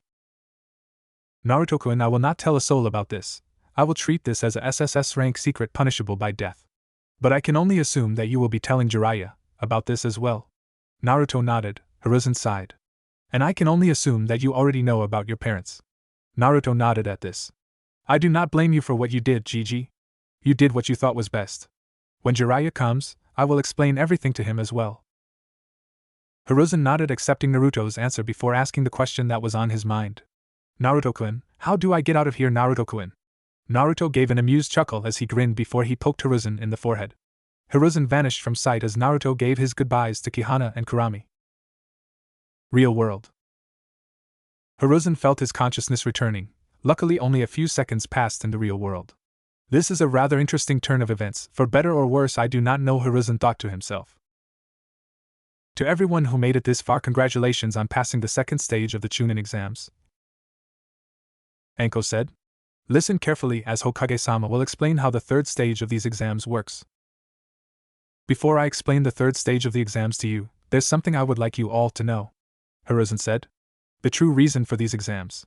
That little speech seemed to catch many of the Chunin hopefuls off guard. The only one who didn't seem to be caught off guard was Naruto, as he had already heard this speech from his original timeline twice in fact, so he zoned out the sandame for the time being. Kurami-chan, there's something I want to ask you, Naruto asked politely. And what might that be, Naruto? Kurami replied almost instantly. Naruto was curious what kind of abilities she possessed, as Kurama only possessed negative emotion sensing and high-speed regeneration. What kind of abilities, or powers do you have other than negative emotion sensing and high-speed regeneration? What kind of powers do your siblings have too? Naruto asked curiously. Yes, I'm also curious about that as well, Kurami-chan? Kihana added her 2 cents into the conversation. Kurami was slightly surprised by Naruto's question. You really are a strange human, are you? To answer your questions, yes. We do, each of us has our own unique abilities. So, I'm guessing that the Bijus of this world also have special abilities. What are they exactly? Naruto asked as Kihana nodded, also curious. After all, Naruto and Kihana knew very little of the Bijus in this world. Kurami tapped her chin a few times. My youngest brother Shikaku is a master of wind, earth, which allows them to manipulate sand. He's also a master of cursed seals and is able to generate extremely powerful magnetic forces. Next up is my adorable little sister Matatabi. She could generate extremely powerful and hot blue flames. She's also the Shinigami's apprentice, so she has the ability of necromancy. Kurami said. Hold on a second? Did you just say necromancy? That's like the Edo Tensei, right? Naruto asked, slightly confused. Kurami sighed. Yes, more or less. The only difference is she doesn't need to sacrifice. As long as the Shinigami hasn't consumed their souls, she can revive them. Naruto nodded. So, kami actually exist? Then again, who might judge? Naruto said as Kurami snorted in amusement. Isabu is a master of water manipulation that makes your Nidame Hokage look like a novice, is also able to generate and manipulate coral. Son Goku can manipulate cyan fire and earth, which gives them the ability to create lava. Koko can generate steam by mixing fire and water together. Saiken can generate and produce acid and poison, as well as form bubbles out of her slime. Chomei could generate scale powder, fly, and can summon and control insects to attack with. Yuki is the only Biju able to manipulate lightning. He's also the most physically strong and an expert in swordplay, and he can also produce ink. Kurami said before taking a quick breath. It gets things dirty quickly. And what about you, Kurami-chan? Kihana asked curiously. As Naruto has already stated before, I have the ability to sense negative emotions as well as utilize high-speed regeneration. That's not all I can do though. I am able to manipulate both fire and wind, allowing me to use Scorch Release. I'm also proficient at utilizing Senjutsu and produce some pretty powerful Genjutsu, but the one thing that I pride myself on more than anything else is my Ki Release. Kurami spoke with pride in her voice as he puffed out her chest. Ki Release? Both Naruto and Kihana both said the same time. Yes, it's something that only I know how to do at the moment. Would you like to learn how to do it, Kihana-chan? Kurami asked cutely. I guess I would like to learn, but what about Naruto-kun? Kihana asked, not one to leave him out of the loop. I'll teach him, but he has to earn it. Luckily for him, I don't think that's going to be much of a problem. Besides, he doesn't seem to be the type who likes to be having things handed to him. Am I right, Naruto-kun? Kurami put a little seductive edge when she said Naruto's name. Kihana simply giggled while Naruto blushed. Kurami then looked at Kihana and asked her question. Kihana-chan, I'm curious what kind of abilities you have. Kihana seemed quiet for a second before she spoke. Well, I can fly, I can manipulate all 5 changes in chakra nature, I can cause natural disasters, I can utilize senjutsu, and I can create as many Truth Seeker balls as I want, and I can utilize the Rinne Sharingan. Kihana listed off her abilities one by one. Oops, I think Gigi's done with his speech, I gotta go, Naruto hastily said before disappearing. Naruto snapped back into reality as Hiruzen finished his speech. Naruto didn't even get a chance to hear the rest of the conversation between Kihana and Kurami. Before we begin the test, there's something I must tell you. Hiruzen looked at the genin standing below him. Before Hiruzen could speak, a sickly man made himself known. Cough, actually, Hokage-sama, as the proctor, please allow me to explain the match, said the sickly jounin who appeared crouching before the sandaime. Very well then, please proceed, Hiruzen said with a nod, taking a step back. The man turned around and Naruto could not believe that this man was still on duty. The man looked like he was about to fall over at any moment. He was dressed in the uniform of the standard jounin with his forehead protector on his head. He also had a sword strapped to his back. Naruto began to wonder why the members of the hospital hadn't tried to apprehend this man. It was obvious he was in no condition to proctor the Chunin exams. Cough, hello everyone, I'm Gekka. Cough cough, before we can begin the 3rd test, I need to inform you that there will be a preliminary round. Why do we have a preliminary? Said the confused pink-haired banshee. Why can't all the people who made it this far continue?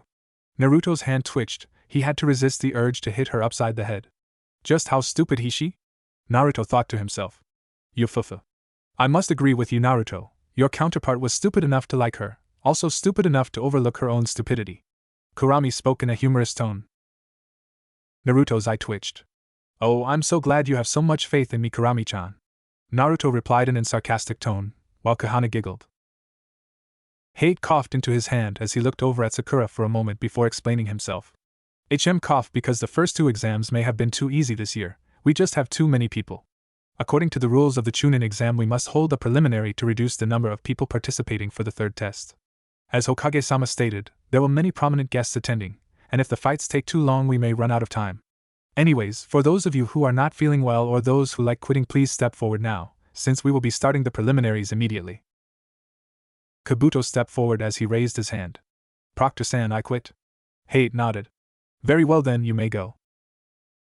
Naruto and Hiruzen already knew that Kabuto was Orochimaru's little spy. Hiruzen gestured for a few ANBU to follow him after the preliminaries ended. With Kabuto gone, Hate turned to the rest of the genin to see if any others wanted to quit. When it was clear that they were not, he began to explain the rules of the preliminary to them. Basically, the matches would be one-on-one. The fight would continue until someone was unconscious, gave up, or was killed. The names of who would be fighting were decided randomly, and shown by an electronic screen on the wall above and behind the Hokage. Once the rules were explained, the screen shuffled through names before landing on 2 names. The board began cycling through names, before finally coming to a stop. Will Uchiha Sasuke vs Sakata Yora please step forward? The rest of you please go up to the balconies. Hate commanded. As instructed, everyone left the arena except Sasuke and Yoroi, who were staring at each other. This fight went the same as it did in canon. Winner, Uchiha Sasuke. Medic. Hate said as Sasuke currently laid on the ground panting heavily. It took the remainder of his chakra to suppress the cursed seal. Kakashi quickly used Shunshin over to Sasuke's barely conscious self before scooping him up and taking him to the hospital. The board once again began to change names, before stopping at Zaku and Shino. Will Abumi Zaku and Aburame Shino please come down to the battle arena? Hate called out as Zaku and Shino both made their way down to the arena. This fight went the same as it did in canon. The winner by knockout is Aburame Shino. Medic. Called out as Hate as Shino calmly made his way up the stairs back up to the balcony where his team was. The board once again ran through names, before stopping again at the next combatants. Will Tsurugi Masumi and Sabaka no Kankuro please come down to the battle arena? Hate called out as Masumi and Kankuro both made their way down to the arena. This fight went the same as it did in canon. The winner by knockout is Isabaka no Kankuro. Medic! Called out as hate as Kankuro gave an arrogant smirk as he made his way up the stairwell and back to his team on the balcony. Next to stand in the center of the arena, surrounded by eyes of Jonin and Genin alike, were the two, Kunoichi of Team 7 and 10. Will Haruno Sakura and Yamanaka Ino please come down to the battle arena? Hate called out as Sakura and Ino both made their way down to the arena. This fight went the same as it did in canon. There is no way this round is a double knockout no winner, Medic.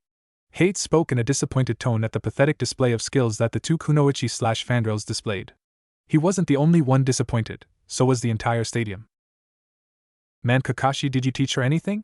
It was absolutely pathetic. Even Ino attempted to learn from Miyasuma muttered to himself, which was loud enough for Kakashi to hear, who only responded by put his head down in shame. Next up, Tenten and Temari. Will Higurashi Tenten vs Sabaka no Temari please come down to the battle arena? Hate called out as Tenten and Temari both made their way down to the arena. This fight went the same as it did in canon. The winner by knockout is Sabaka no Temari. Medic! Called out as hate as Temari simply smirked before making their way back to her team who waiting for her on the balcony. Even though Tenten was completely destroyed in battle, it still washed the bad taste out of everyone's mouth caused by the previous battle. Will Naro Shikamaru and Tsuchikin please come down to the battle arena? Hate called out as Shikamaru and Kin both made their way down to the arena. This fight went the same as it did in canon. The winner by knockout is Naro Shikamaru. Medic! Called out as hate as Shikamaru sighed before muttering troublesome as he made his way back to his team at a lazy pace. Next was the battle who everyone expected to be a landslide victory. Will Uzumaki Naruto and Hyuga Niji please come down to the battle arena? Hate called out.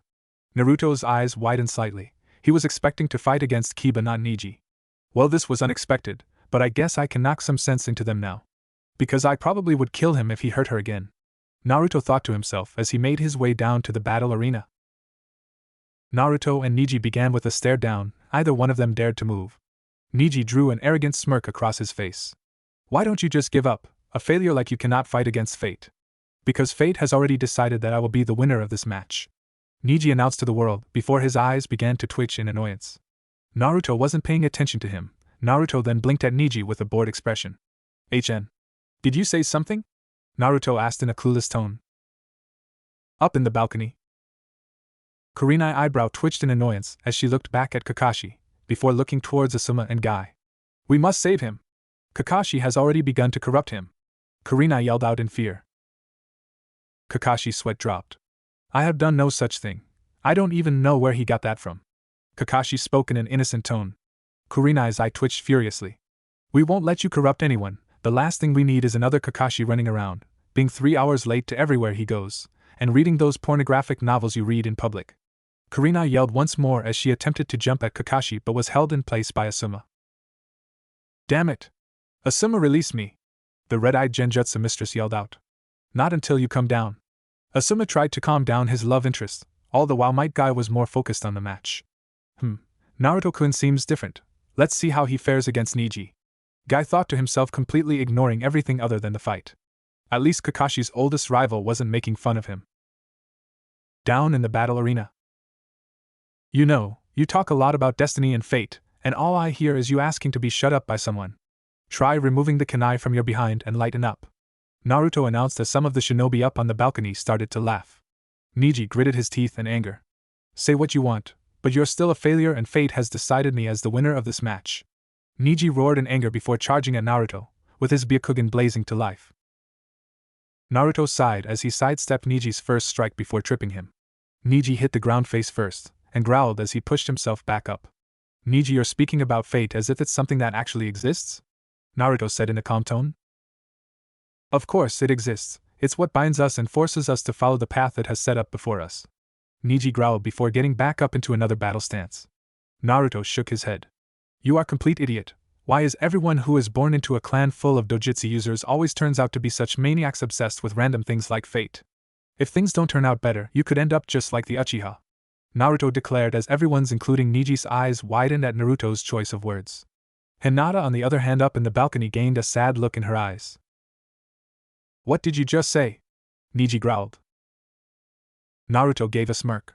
The Hyuga and Uchiha are much closer than you would think. dangerously close if you catch my drift. Naruto spoke in a cryptic tone. Niji narrowed his eyes at the blonde-haired young man standing before him. What are you talking about? You're making no sense. How could a loser and failure like you know something like this? Niji yelled in anger and confusion. Naruto shook his head as he gave a hollow chuckle. You see, both the Hyuga and Uchiha are like brother and sister. They both came from the same clan. The Otsutsuki clan is responsible for both clans coming into existence, Naruto said before dropping into a battle stance himself. Enough talking, Niji. Allow me to show you that fate is something that people like you come up with, when you're either too weak-willed or too stupid to overcome the hardships that life dealt you. Naruto spoke. With that, both Konoha shinobi charged at each other, meeting in the middle, and immediately Naruto began throwing punches and kicks, while Niji began countering with his palm strikes. Naruto effortlessly blocked and dodged all Niji's attempts at attacks, while Niji got hit by nearly half of all the hands Naruto sent out. Niji delivered a powerful palm straight to the side of Naruto's face, which Naruto countered by ramming his fist into Niji's stomach. Niji grunted as he hunched over holding his aching stomach. Naruto then delivered a kick to the side of Niji's face. The strikes resulted in the dark brown-haired boy to roll across the ground. Niji eventually came to a stop. As he laid on his back, a shadow loomed over his face as his eyes widened, when he saw Naruto coming down with a stomp aimed directly at his head. This stomp shattered the ground, fortunately for the Hyuga prodigy, usable to dodge in time and flip onto his feet. Niji jumped backwards, creating some distance in between him and Naruto. This makes absolutely no sense. How can a failure like him overwhelm me in taijutsu, something not even Lee could do? Niji thought to himself with his eyes widened. Up in the balcony, Might Guy had a look of amazement on his face. Kakashi, my eternal rival, I had no idea you had such a star pupil. The flames of youth burned strongly in him. Guy spoke with his voice filled with approval. Kakashi, on the other hand, couldn't tear his eyes away from Naruto. This is all wrong. I know something happened to them in the Forest of Death, but this was absolutely ridiculous. His level of taijutsu is far above my own, even I couldn't take on a Hyuga single-handedly. Kakashi thought to himself. Guy, I never taught him anything like this. What you're seeing is something I've never seen before? Kakashi said in a grim tone. Asuma raised an eyebrow in confusion. So, what you're telling us is you never trained him? Asuma said with a look of disapproval on his face. Kakashi shook his head. I never said that. What I'm saying is I never taught him this level of taijutsu. Matter of fact, I didn't start teaching him taijutsu until a couple weeks ago. The only person who could have taught him this level of taijutsu would be Guy. Kakashi explained while all of the Jounin and Genin looked towards Guy. I never taught him anything, but if he would have come to me, I would have gladly helped him refine his taijutsu. Guy admitted aloud. Then how did the dobe get so good in taijutsu then? Kiba asked in a confused tone, as he watched Naruto literally dominating over Niji. I think I have an idea? Shikamaru spoke aloud. What you mean, Shikamaru? Asuma asked. Sometime before we dealt with the Oto shinobi in the Forest of Death, something must have happened in Naruto. Because when he woke up, he annihilated the Oto shinobi we fought against. He had 2 different dojutsu and Sasuke claimed that he had the Sharingan. Shikamaru revealed. Asuma, Guy, Kakashi, and Kurenai's eyes widened at this. Yet it looked creepy and awesome, it made him look stronger. Choji exclaimed in an excited tone, as Asuma couldn't help but chuckle. Lee looked down at Naruto, back to Niji. I look forward to fighting you in the finals, Naruto. Lee thought to himself as a smile appeared on his lips. Down on the battle arena, Niji thrusted his palm forward. Haku SHA 8 trigrams vacuum palm, sending out a blast of air aimed for Naruto's head, who simply tilted his head to the side, dodging it completely.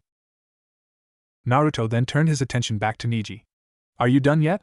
Because this battle is starting to get very boring, I have more of a challenge cleaning my apartment than fighting with you. Naruto admitted, trying to get under the Hyuga prodigy's skin, which worked surprisingly well. Niji snarled before being down in a specific fighting stance, which caused all the Jounin, Hiruzen, Lee and Hinata's eyes to widen. Hakurokujian SHA 8 trigrams 64 palms? They all thought in unison. Niji smirked. I hope you're ready, as I'm about to put you back in the bottom where you belong. Niji yelled as he charged forward. 2 palms. Naruto effortlessly began dodging Niji's strikes, as looked more like Naruto was dancing around him than anything else. 4 palms, 8 palms, 16 palms, 32 palms. Niji was getting more and more frustrated, as none of his attacks from landing. Hakurokujian Sho, 8 trigrams 64 palms. Everyone up in the balcony was in absolute awe, as Naruto avoided every single strike. Now what was that you were saying about me being a failure? Naruto spoke in a joking manner. Neji growled as he reached into his ninja pouch, pulling out a kunai, twirling around his fingers before Naruto pulled out his own kunai, blocking it. Naruto then knocked the kunai into the air with his own kunai, before advancing towards the Neji. Neji jumped into the air, flipping as the heel of his foot hit the kunai, which then struck Naruto's face. Naruto retaliated by punching Neji in the face, causing the boy to stagger backwards. The gash on Naruto's face closed almost instantly. Naruto began waving hand seals, inhaling a large amount of air. Naruto spat out a large blue fireball. Katon, Go Kaku no Jutsu, Fire Release, Great Fireball Technique. Once again Naruto caught everyone by surprise, as they thought the only ninjutsu he possessed was Kage Bunshin. Neji's eyes widened as he dodged the fireball, which exploded, sending debris and dust flying everywhere. Neji recovering just in time to see Naruto running towards him, Naruto jumped into the air, quickly placing his hands on Neji's shoulders before driving him directly into the ground. Neji quickly jumped up only to get kicked in the face by Naruto. Neji jumped back up onto his feet, fueled by anger and rage. He wanted nothing more than to end Naruto. However, that wish would not come to fruition. In a quick motion, Naruto jumped up, wrapping his leg around the Neji's body and slamming into the ground once more. I think you're overdoing it, Naruto-kun. Kihana spoke to her host/love interest. I didn't think Sasuke's influences would affect me this much, but Neji needed to get knocked off the hill put himself up on. Naruto replied. Kurami snorted. Knocking him off a hill? It's more like you blew up the hill and let him fall. Kurami giggled in amusement. She was enjoying this Naruto much more than the previous one. Naruto rolled his eyes as he delivered a powerful kick that could crack full-grown trees in half to Neji's stomach, which sent the Hyuga prodigy flying into the wall. Naruto winced as he saw Neji fall to the ground, knocked out cold. Hate stood there with a look of pure shock. Proctor-san, I believe he's knocked out and I think I won. Naruto spoke in a sheepish tone as he scratched his cheek nervously. Hate snapped out of his little spell before nodding and walking over to Neji. Winner by knockout, Uzumaki Naruto. Medic. Hate announced as the medic Nin quickly carried Neji off to the hospital. Temari and Kankuro both were sporting looks of pure shock and disbelief, while Gaara remained silent. So that is the power that one gains from protecting something that's precious to them? If that is the case, I have a long way to go. Gaara thought to himself as Shikaku nodded in agreement. That you do, Gaki, that you do. Shikaku replied in agreement. Temari's whole body shivered. You have to be kidding me. That's seriously the same little twerp that was wearing that obnoxiously bright orange jumpsuit. What the hell happened to him? Temari all but yelled in surprise. How the hell am I supposed to combat this guy? I just hope I don't have to fight because that would be one hell of a brutal fight. Kankuro replied to his sister's comments. Sighing, Naruto made his way up the stairs back up to the balcony, to where he was confronted by Kakashi. Naruto. Kakashi spoke in a stern tone with his single eye narrowed. Yes, Kakashi-sensei? Who taught you how to fight like that, and is it true that you have the Sharingan? Kakashi wanted to get the bottom of this. If you want to know the answer, meet me in Aji-san's office after the preliminary rounds. As I'm not at liberty to say, due to this being a SSS rank secret, punishable by death. But I will tell you this is tied to what happened to me in the Forest of Death. Naruto explained. Kakashi's single eye widened in surprise. SSS rank secret. Just what the hell happened in the Forest of Death? Kakashi began to ponder. Oh, and Kakashi-sensei. Naruto said, to which snapped Kakashi out of his train of thought before he turned around. Yeah? He replied in a confused tone. Make sure you come alone. Naruto said just as Sakura and Ino returned from the infirmary. The board once again changed to the next battle. Will Hyuga Hinata and Akimichi Choji please come down to the battle arena? Hate called out as Hinata and Choji got kind of scared, but nonetheless they both made their way down. As soon as the proctor started the match, Hinata activated her Byakugan before getting into a battle stance. Choji began to shiver in fear before entering his Nikuden Sensha, human bullet tank, in a very sloppy manner. Choji started to spin, moving at a great speed towards Hinata. Hinata carefully watched him approach before dodging to the side and placing her foot directly in front of Choji's path. This very action made Choji rise into the air, causing him to end his technique and allowing Hinata to deliver a few decent Juken strikes which left Choji unconscious on the ground. Hate pretty much already knew Hinata won. Winner by knockout, Hyuga Hinata. Medic. Hate announced. Next up was the Taijutsu Genin against the Inuzuka Genin. Will Inuzuka Kiba and Rock Lee please come down to the battle arena? Hate called out as Kiba and Lee both made their way down to the arena. Yes, finally is my turn. Kiba-kun, are you ready to show them the power of youth? Lee howled, and making everyone wince in pain at how loud his tone truly was. Yes, that a boy. Lee, show Kiba-kun the power of youth. He will make a fine eternal rival for you, Guy yelled. Kiba was sporting a horrified expression on his face. What? Was all the dog user could mutter. Yes, Gi-sensei, I will show him the power of youth, Lee replied. Lee. Gi-sensei. Lee. Gi-sensei. Both student and master moved in and hugged each other, as the background completely morphed into a beach as the water came rushing between them and crashing into the rocks. Tears could be seen shining as the sun was going down. Many people screamed in terror as they felt their eyes begin to burn. Rinne was desperately trying to dispel it. Despite her best efforts, it did not work. Why? Why isn't it working? Why can't I dispel it? She thought to herself. She never had a problem dispelling genjutsu before. Hell, she was renowned for her powerful genjutsu, and is considered the strongest genjutsu user in the Leaf since Itachi left. Fortunately, before anyone could do anything drastic such as commit seppuku to save themselves from the horror of being exposed to the horrifying sunset genjutsu that was created from the two hugging and clones. A bolt of power chaotic blue lightning forced the two to separate. Everyone turned around and saw Naruto with sparks of electricity dancing around his hand, while his index finger was still smoking from the lightning-based attack, glaring at the pair with an extremely annoyed expression. If you two could please not do that while we're in the middle of the preliminary rounds, I'd be thankful, Naruto requested, unaware of Kahana and Kurami, who was blushing at Naruto, for many reasons: power, authority, seriousness, etc. To prove how serious he was, his entire hand glue in that blue-tinted electric aura. So please don't hurt anyone else's eyes anymore, Naruto said, receiving two fearful nods from the self-proclaimed green and blue beasts of Konoha.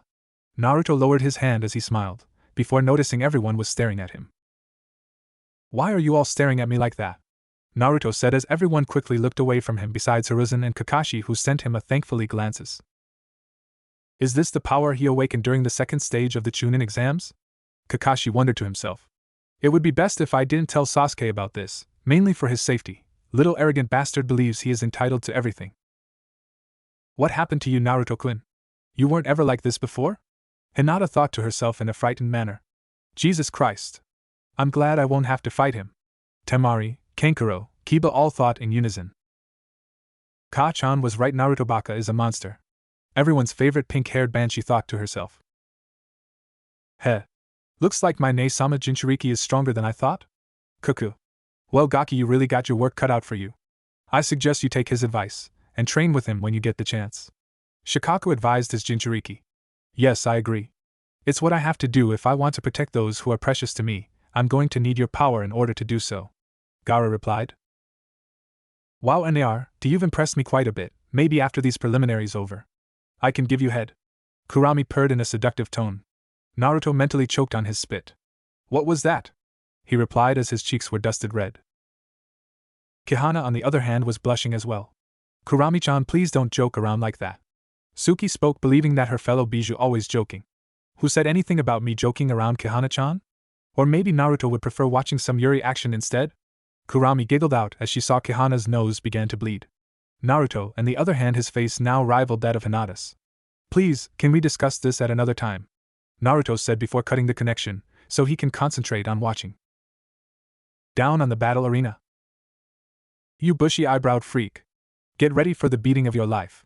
Kiba howled in a taunting manner, while Akamaru gave a small bark. Kiba's taunt did not faze Lee in the slightest as he took a fighting stance.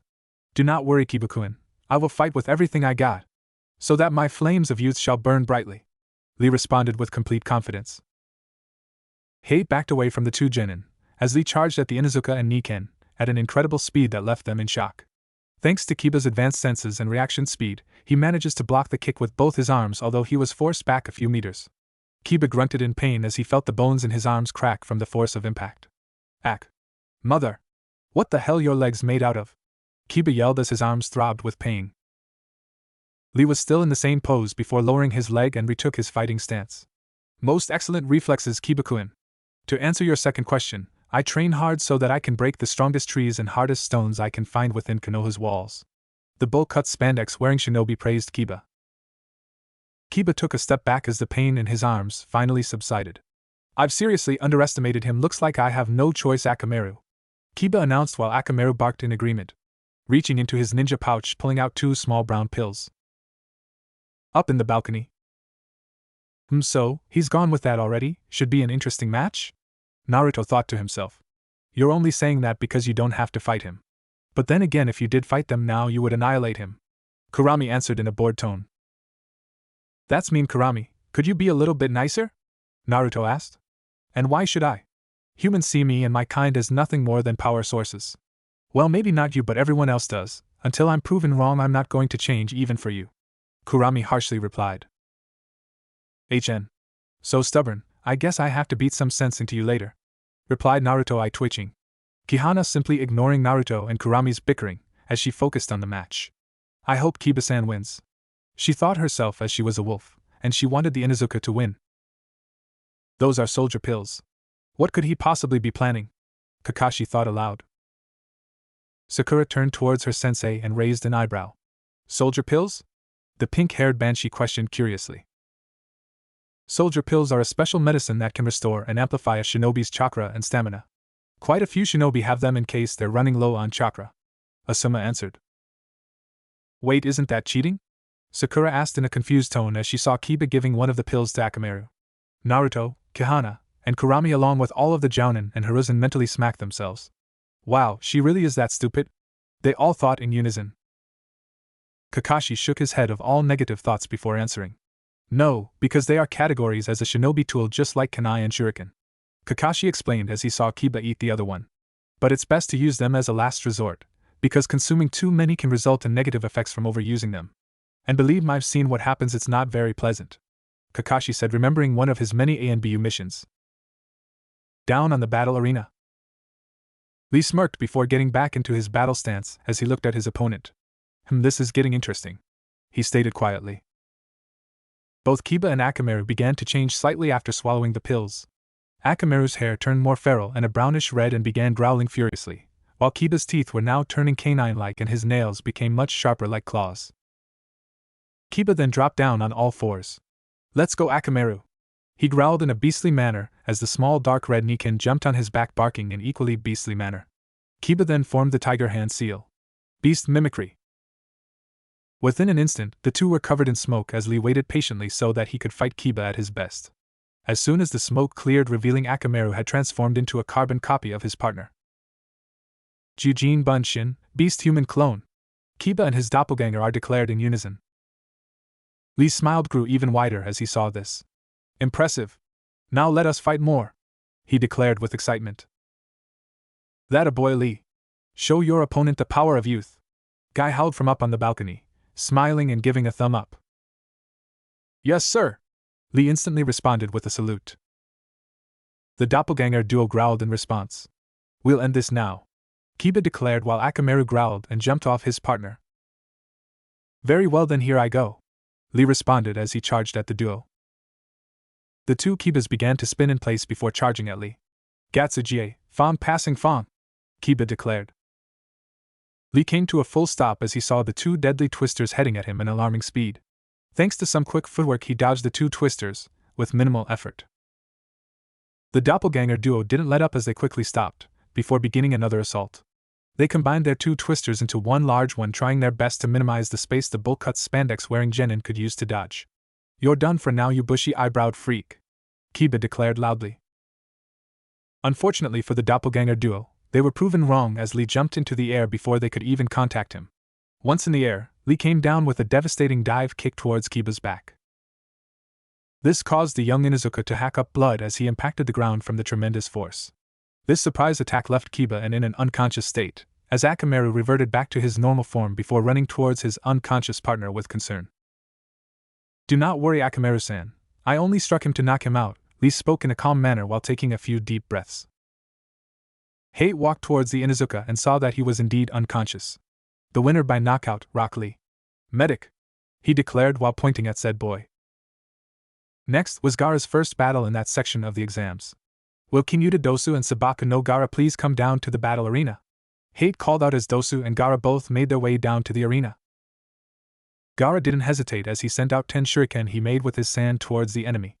Dosu didn't expect such a sudden attack and then quickly. Dosu was quickly rising when he noticed his feet were caught by something. Looking down really quickly, he saw sand wrapping around his feet. Like a long tentacle, the sand swung Dosu from left to right before throwing him into the wall. The sand soon returned, leaving an unconscious Dosu stuck in the wall.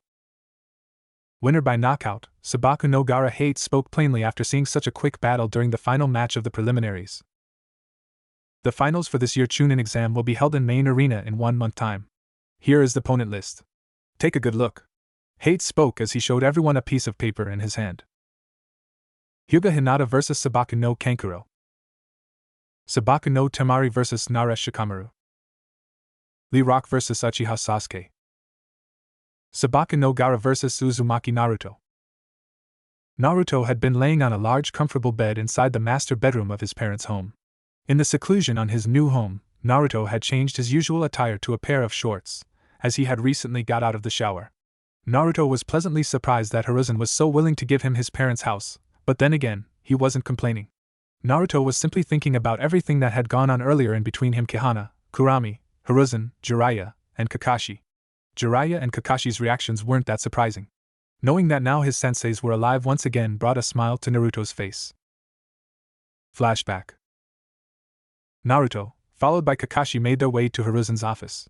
Upon arriving at the Hokage mansion, the student and teacher duo continued on until they found the door separating them from Hiruzen.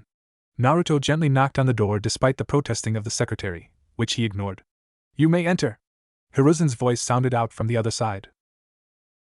Upon opening the door, Naruto froze in his tracks. Standing on the other side of the room, leaning up against the wall, was a familiar tall man with waist-length spiky white hair tied in a ponytail, and 2 shoulder-length bangs framing his face. There was a single red line under each of his eyes which ran vertically down to his cheeks. His usual attire is a green short shirt, kimono, and matching pants, under which he wore mesh armor that was visible at his wrists and ankles. He also wears handguards, a black belt, traditional Japanese wooden sandals, and a red haori with 2 yellow circles on each side. Naruto's eyes welled up with tears before he yelled out something much to the dismay of white-haired man. "Iaro Sennin!" Naruto cried out as he flew across the room and tackle-hugged Jiraiya to the ground. Hiruzen simply blinked a few times before bursting into a fit of uncontrollable laughter. That nickname suits him perfectly, Hiruzen thought to himself as he clenched his sides in pain from the laughter. Kakashi, on the other hand, simply stood there not knowing what to think, as he was unsure of how Naruto knew Jiraiya. How does he know Jiraiya-sama? More importantly, why does Jiraiya-sama allow him to call him such a name, even if it suits them perfectly? Kakashi thought as he sweat dropped. Naruto's tears began to fall out onto his godfather green kimono, who was obviously uncomfortable by the entire interaction. Jiraiya looked at Hiruzen, who finally stopped laughing and watched the scene with a warm smile on his face. "Naruto, I believe that's enough for right now. You can hug Jiraiya-kun later, he isn't going anywhere for this month," Hiruzen said as Naruto hesitantly released Jiraiya from his death grip. "What was all that about Gaki?" Jiraiya asked in a confused tone. Naruto sighed as it was going to be a very long explanation, but it was only fair that both Ero-sennin and Kakashi-sensei knew the truth. "Okay, what I'm about to tell you may be difficult for both of you to believe, but it's true. Ahem, Kuchios no Jutsu." Naruto howled at the end before slamming his hand down to the ground. Within seconds, 2 clouds of smoke appeared in the room before dissipating, revealing 2 beautiful women with animal-like features. The first woman had red hair and 9 tails, the second woman had black hair and 10 tails. Jiraiya and Kakashi's eyes widened in pure fear and surprise. Reacting quickly, Jiraiya immediately pulled out a suppression seal and prepared to strike. "Jiraiya-kun, is no need for that, both are trustworthy. You'll be interested to find out why Kurami-san attacked the village." Hiruzen stopped his student from possibly getting himself killed. Jiraiya hesitantly stared at his sensei and only nodded before pocketing the seal. Naruto sighed before introducing the 2 women standing on either side of him. "This is Otsutsuki Kurami, and the black-haired beauty to my left is Otsutsuki Kihana. We have a lot to discuss, and what I must tell you is nothing but the truth. So please hold your questions until I'm done explaining." Naruto warned before he went to the lengthy explanation about the Akatsuki, 4th Great Ninja War, the Jubi, Obito and Madara, his and Sasuke's battle against Kagaya, and his resurgence into this world. After Naruto finished his tale of sorts, he looked at the facial expressions of Jiraiya and Kakashi. Jiraiya had a look of pure shock, anger, disappointment, and regret, while Kakashi sported a look of regret, sadness, betrayal, and disappointment. Hiruzen decided to speak up. "I believe we should prepare for this invasion. It would be better to be safe than sorry. The old Hokage spoke in a very serious tone, which brought Jiraiya and Kakashi both out of their funk. Sighing heavily, Jiraiya nodded in agreement. I guess you're right, sensei. So Nagato was still alive, why would he turn out like this? Naruto answered immediately. In my original timeline, it was Kaguya who is to blame for everything, but in this world, I'm not completely sure. Because from what Kurami-chan told me, she wasn't that strong, so something else is at work here. Naruto said in a serious tone. But I can only assume that the masked man could still be Obito, but he could be a different man for all we know. Kakashi simply put his head down in shame. This is all my fault. I couldn't protect Rinne, and now all my failure is coming back to bite me on the ass. Kakashi thought to himself in a depressed manner. Kurami, Kahana, and Naruto all sensed Kakashi's depression. Pervy Cyclops, you are not the one to blame for what happened. So stop beating yourself up, and start focusing on the here and now. Kurami spoke in an uncaring, blunt tone. Kakashi, on the other hand, looked at the Kyuubi woman before him before nodding slightly. So, I died in your timeline, huh? Well, I don't know whether I should feel prideful or disappointed that it took my student Nagato, the Rinnegan wielder, to kill me, Jiraiya said with a serious expression on his face. Kakashi then asked Naruto something that had been bugging him since Naruto's match against Neji. Naruto, you said you gained not only Obito's Sharingan, but also Sasuke's Rikudo chakra plus one of Kagaya's Byakugan? Kakashi asked curiously. Instead of answering, Naruto simply closed his eyes before opening them again. His left eye was a 3-tomo Sharingan, while his right eye was the Byakugan. Hearing about Naruto having a dojutsu is one thing, but seeing is another. Hiruzen had already seen Naruto's Sharingan, but he hadn't seen Naruto's Byakugan yet. Naruto's left eye unconsciously changed the 3-tomo changed into 3 stretched triangles evenly spaced around the pupil that each curve at the top around the eye to form a circle, making it like a pinwheel. It only lasted an instant, but Hiruzen and Jiraiya both caught, but Naruto and Kakashi seemed to be unaware of the change. Obito's Mangekyo Sharingan combined with Sasuke's Tomo Rinnegan, and that's my left eye. But because I'm in my younger body, a lot of my abilities, like my Mangekyo Tomo Rinnegan, Tenseigan, and Rikudo chakra have been sealed up in my body. Kahana-chan said I have to do a ton of physical training before I can use them again. Narrowing his eyes, Jiraiya looked towards his future and past student. The Mangekyo Sharingan, from what I understand, is achieved through unbelievable emotional trauma, such as loss of a loved one or close friend. But then again, Obito gave him his eyes, and something probably horrific awakened it prior to giving it to Naruto. Hiruzen thought to himself. The Gaki is that powerful, and the stuff he told us is true. Once he reawakens the Rinnegan, he'll be an absolute monster with the aid of the Jubi and Kyuubi. The question is, how should I go about his training? I was planning on having them sign the Toad contract. But with the Mangekyo most likely reawakening soon, I'm going to have to focus on that and push back the summoning to later. Jiraiya thought to himself. Hiruzen cleared his throat, gaining everyone's attention. Naruto-kun, I believe your Mangekyo Sharingan is already reawakening, and I'm going to have Jiraiya-kun help you master it by the finals. As for your Byakugan, I'll wait until the Chunin exams are over before I speak to Hayashi about this. I don't think you're too much of a problem, but the elders of the Hyuga may have a problem, Hiruzen said with a frown. I guess I could always tell them that I'm a descendant of the Otsutsuki clan, since I'm the reincarnation of Rikudo Sennin's second son Otsutsuki Ashura, Naruto said as Hiruzen nodded. That should work, Naruto-kun, but until I speak with Hayashi, try not to use for Byakugan too much, Hiruzen advised as Naruto nodded. Kakashi now sporting a disappointed look as the council was forcing him to train Sasuke. Damn the civilian council, they're completely fine with me training the Uchiha kid, but if they knew how powerful Naruto was, they'd try to have them executed. Like hell am I going to let them do that? Kakashi mentally growled to himself. Kahana smiled warmly as she saw Naruto and Jiraiya talking to each other. You gonna accomplish great things, Naruto-kun. I just know you will. Kahana thought herself. Hiruzen smiled before he got up from his desk and walked over to Minato's picture, performing, on one hand, Tiger Seal. 3 scrolls popped out. Naruto-kun, these are your inheritance. The red one is from Kushina, the yellow one is from Minato. And the blue one holds your inheritance as well as the key to your parents' house. Hiruzen handed the 3 scrolls to Naruto, who was sporting a look of pure disbelief. Wait, you're just giving them to me right now? Hiruzen nodded as Naruto could feel more emotions coming to the surface before he hugged the old Hokage to the ground despite his protesting. Flashback end. Naruto smiled at his most recent memories. Having his perverted godfather back brought a warm smile to his face. Now that he had them back, Naruto wouldn't let Jiraiya die this time. He would protect everyone. Unfortunately, Naruto was brought out of his train of thought as a cloud of smoke appeared in his room. Naruto quickly glanced at it as he saw a familiar redhead standing there staring at him. Kurami-chan? What are you doing here? Not that I'm complaining. Naruto asked in a curious tone. Said Vixen slowly advanced towards Naruto. My, Naruto-kun, you're growing quite quickly.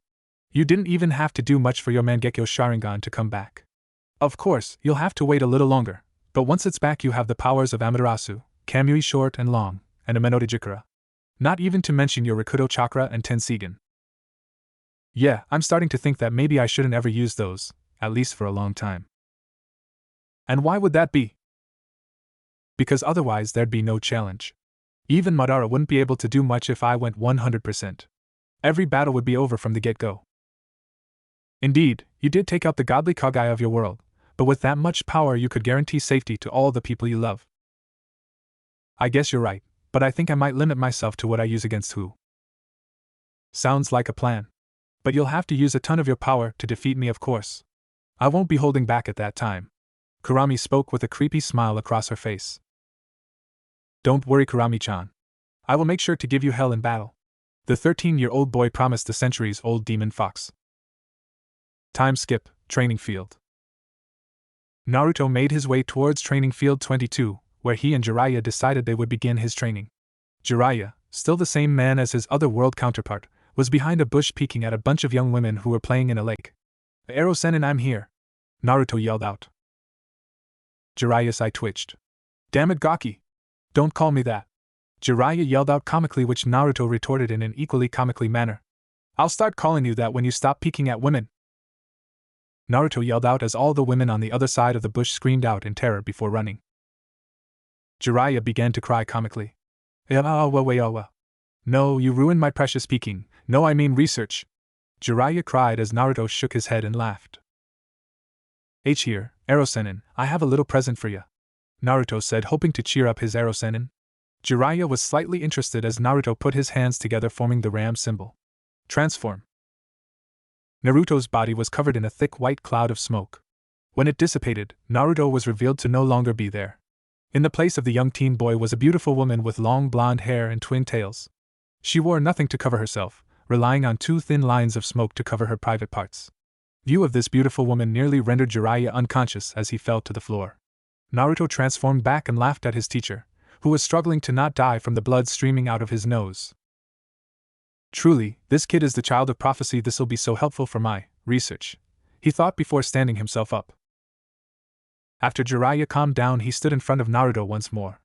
Alright, Gaki, show me what you can do. Naruto nodded before extending his right hand out. Strong chakra began spiraling in a circular fashion, before forming a perfect sphere of chaotic spiraling chakra. In Naruto's other hand, lightning began sparking to life before it formed the Chidori. Jiraiya's eyes widened at this. Damn, that's impressive. I never thought he could use Chidori and Rasengan, let alone at the same time. The Gamma Sennin thought to himself. Gaki, where did you learn the Chidori from? Jiraiya asked curiously. Naruto cancelled both of his jutsu before answering his perverted sensei. I use Rikudo Sennin mode, so I have complete understanding of all 5 nature forms, including Yin, Yang, and Yin-Yang release, and I can also perform most ninjutsu with just one hand. Any jutsu I haven't seen or used I can learn with my Sharingan, Naruto explained, which surprised Jiraiya. He can use any ninjutsu with just one hand, and he performed Chidori purely from memory? He's truly a genius, probably even more so than Minato. Jiraiya thought to himself in bewilderment. Jiraiya then decided to ask another question. How well can you use your Biju's chakra right now? Jiraiya asked when you know what his relationship was with Kurami and Kahana. Naruto then answered. With Kahana I can use her power whenever I want, although due to my weaker body and not having the Rinnegan awakened, I can't really use more than 5% of her chakra. If I use any more it will overload my body and could injure me. I'd probably be in the hospital after 10%. As for Kurami-chan, I must earn her respect first, and until that point I will not ask her for chakra. Naruto answered. Jiraiya frowned at this. So, he needs to strengthen his body and reawaken the Rinnegan before he can use Kahana's chakra. And Kurami won't let him use her chakra until he gets her respect. Jiraiya thought.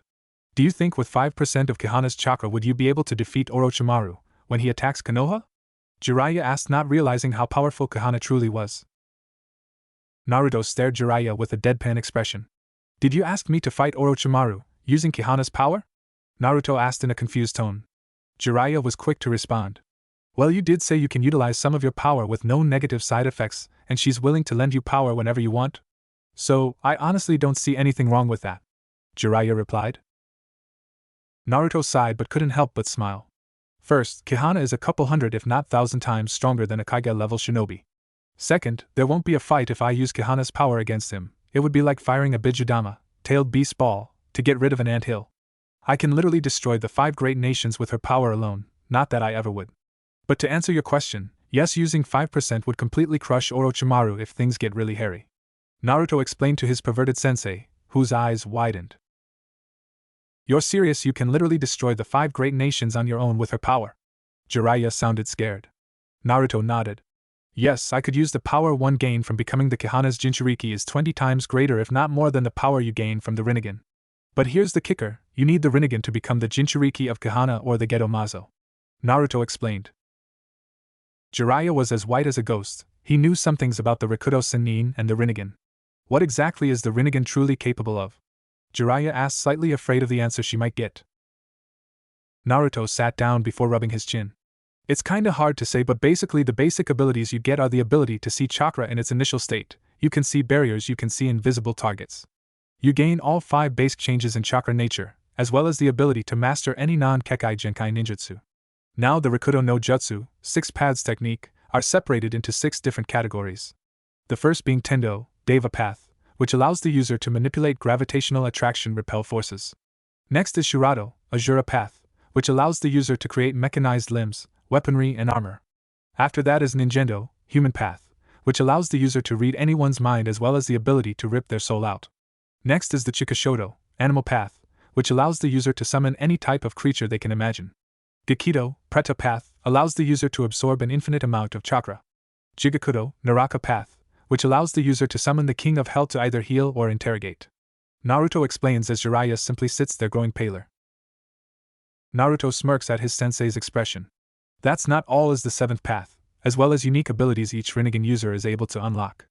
The Gedo, outer path, is the strongest path, which grants the user the ability to control the realms of life and death. Naruto took a quick breath after explaining all of this to Jiraiya, all the information Kihana just relayed over to him. Jiraiya did not move a muscle, he didn't even speak, he simply stared at Naruto as if he was gathering Senjutsu chakra, as he was now paper white. Hell, with those eyes of yours you should be virtually unstoppable even without Tentail's Jinchuriki mode, Jiraiya said as he couldn't believe the power of the Rinnegan. Any user would be nearly unstoppable. Naruto smirked. Do you want to know what kind of powers I gained from Kihana? Naruto said as Jiraiya shook his head. No, I'm good for right now, you can tell me later. I'm still trying to wrap my head around what the Rinnegan can do, Jiraiya said before standing up. Now, Naruto, what I'm going to focus on is helping you reawaken and gain control over your Mangekyo Sharingan. As you said, once you master the Mangekyo, the Rinnegan will awaken soon after. The sooner that happens, the sooner we can deal with the Akatsuki. Because to be completely honest, I do not want the 4th Great Shinobi War to happen. I've already seen the aftermath of one of them, and I can't bear to see more. Jiraiya explained with his arms crossed underneath his chest. Naruto stood up with determination in his eyes. Of course, now, let's get started, Jiraiya-sensei, Naruto declared as Jiraiya grinned as both student and master got into fighting stances. Your first task is activating it. Then using it to track my attacks. I'll be using Sennin mode as well. Yes. Konoha Stadium. Everyone had arrived just outside of the Konoha Stadium and quickly made their way inside. The stadium itself was packed full of daimyo, important businessmen and shinobi from other villages who came to watch the momentous occasion. After all, the Chunin exams were where one could find the best throughout the elemental nations. The Kage box was located above the audience, giving those within a vantage point to watch the matches. They were the judges, so they needed to evaluate properly the contestants. At that moment, there was only one Kage sitting within the Kage box. The Hokage was the first and had 2 bodyguards, waiting for the next Kage to join them. The first bodyguard was Namishi Rado. His most distinct feature was probably the web-like scar on his face, running across the bridge of his nose and down across the left side of his face. While the second bodyguard was the legendary Gama Sannin and self-proclaimed super pervert, the gallant Jiraiya. It seems like Uchiha Sasuke is missing, Jiraiya commented, which Hiruzen nodded. That's what we get for letting Kakashi be a sensei. Let's hope Sasuke doesn't pick up Kakashi's bad habit of being late, Hiruzen grumbled while rubbing the bridge of his nose. It was then that Hiruzen and Jiraiya noticed that Raza, the Kazekage, had finally arrived. The Kazekage was known for manipulating gold dust in a similar fashion to how Gaara manipulated sand. Hiruzen put on a fake smile. Greetings, Kazekage-sama. I'm glad you made it. I trust that your trip wasn't too troublesome. Orochimaru, in disguise, replied without missing a beat. It was quite pleasant, Hokage-sama. It was quite enjoyable to be able to leave Sunagakure and come and visit Konoha. Plus, you aren't a young man anymore, and it would be best not to make you travel long distances. Jiraiya snorted in amusement as Hiruzen's eye twitched. Don't treat me like some frail old man. I still have some mileage left in this body, and I intend to remain Hokage for a few more years anyways. Hiruzen spoke with pride in his voice. Oh, who am I kidding? The first person I see who is a worthy candidate for Hokage, I'm giving them the position. Hiruzen complained in thought. The Kazekage glanced down at the arena before raising an eyebrow. It seems like you're missing an Uchiha? Jiraiya was quick to answer. His sensei is Hatake Kakashi, and he's notorious for being late to everything. Jiraiya said with a smirk as the Kazekage nodded and took his seat. He sat in the second chair. Now, shall we begin? The Hokage asked as the disguised Orochimaru nodded. Hiruzen stood up and went to the edge of the balcony, using chakra to amplify his voice. Welcome, ladies and gentlemen, to this year's Chunin exams finals. This year we have many talented genin from Konoha and Suna. Now, without further ado, let us begin the matches. Hiruzen concluded as the crowds cheered. With crowd. How could they start the matches without Sasuke-kun? Everyone's favorite pink-haired banshee yelled out. Chill the hell out, Sakura. He still has plenty of time before his match starts, Kiba said with an annoyed expression on his face as she glared at him.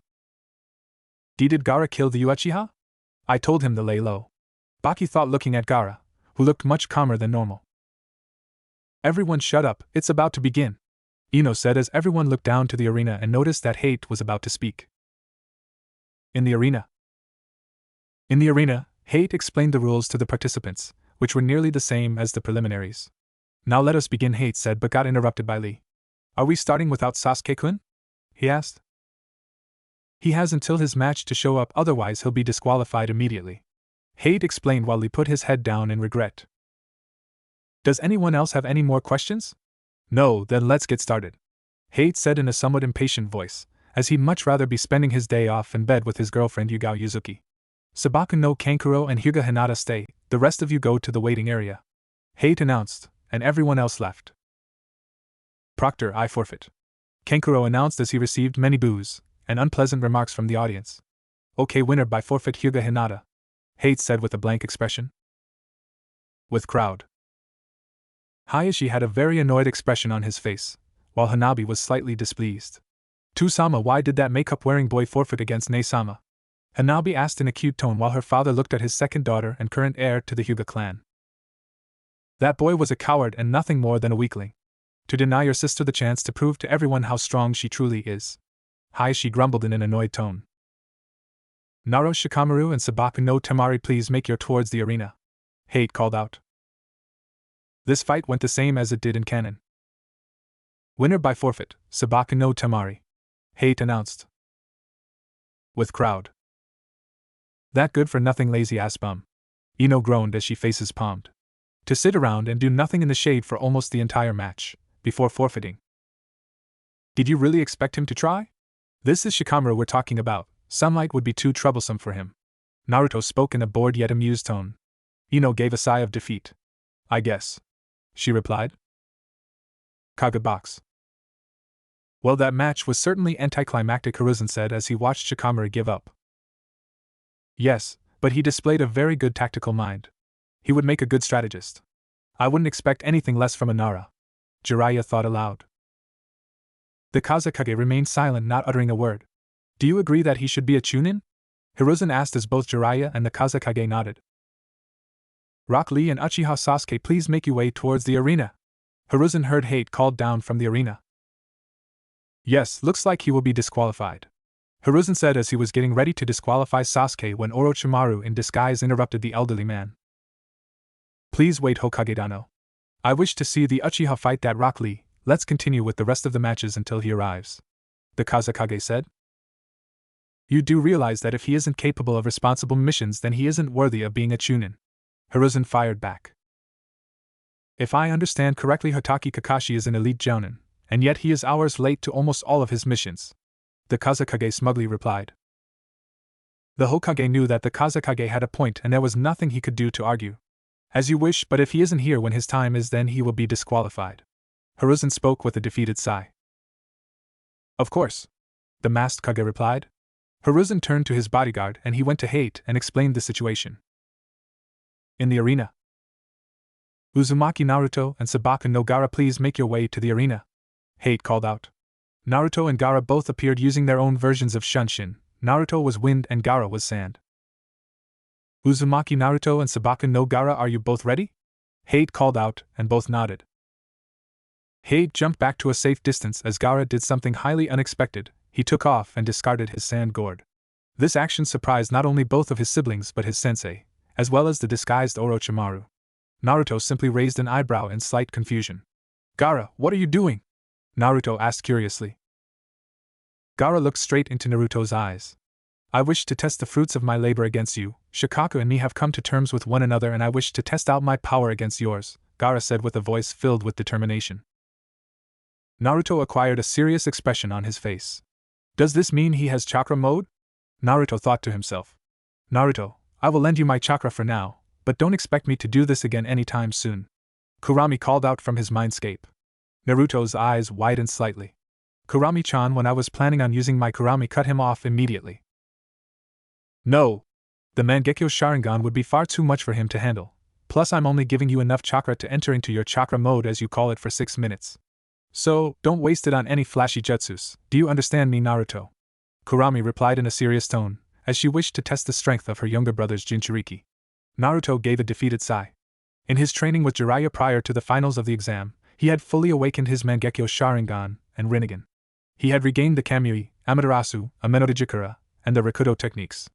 Unfortunately, he hadn't yet regained his Tenseigan, nor his Rikudo Senjutsu, therefore he did not have his higher tier abilities like, or Jubi mode, but they weren't necessary against the newly perfected Jinchuriki. Okay, you win, Kurami-chan. Kurami gave a victorious smirk. Thanks. Kihana smiled as Naruto and Kurami had been slowly getting friendlier towards one another since the beginning of this month-long training session. Won't be long now before those two are best friends. It seems he's a good influence on her too. She's less cold and friendlier now because of Naruto-kun. Kihana thought herself with a warm smile spread across her lips. Without warning, Gaara clapped his hands together. His entire body was suddenly cloaked in a thick potent tan flickering flame chakra shroud, with dark blue natural curse seals spread across the chakra shroud. Gaara's scara turned black, with yellow irises and pupils that each takes the shape of a black four-pointed star with 4 black dots around it. With crowd. This took the crowd by surprise, but no one was more surprised than Kankuro and Temari. What is that? I've never seen that form before. Kankuro spoke in a frightened tone, while Temari shook her head. I honestly don't know. I don't feel any bloodlust coming from him now, only some form of excitement. Baki stared down at the red-headed Jinchuriki before narrowing his eyes. What is this form? No bloodlust coming from him. How could he have gained this much control over Shikaku in such a short period of time? You better not screw this up, Gaara. We have a lot riding on you. We can't afford to have you exhausting yourself right here and now. Baki thought to himself. In the arena.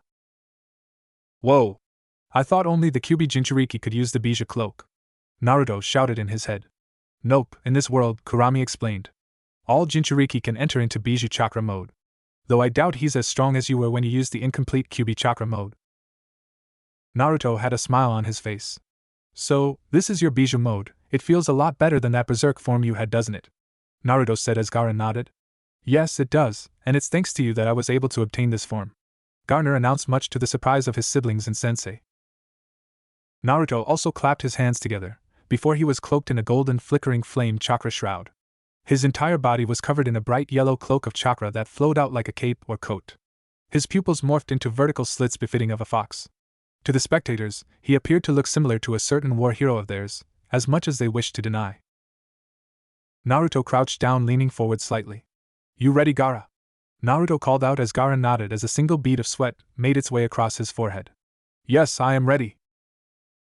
Both Jinchuriki vanished from sight, before meeting in the middle, clashing, creating a shockwave that tore the ground apart.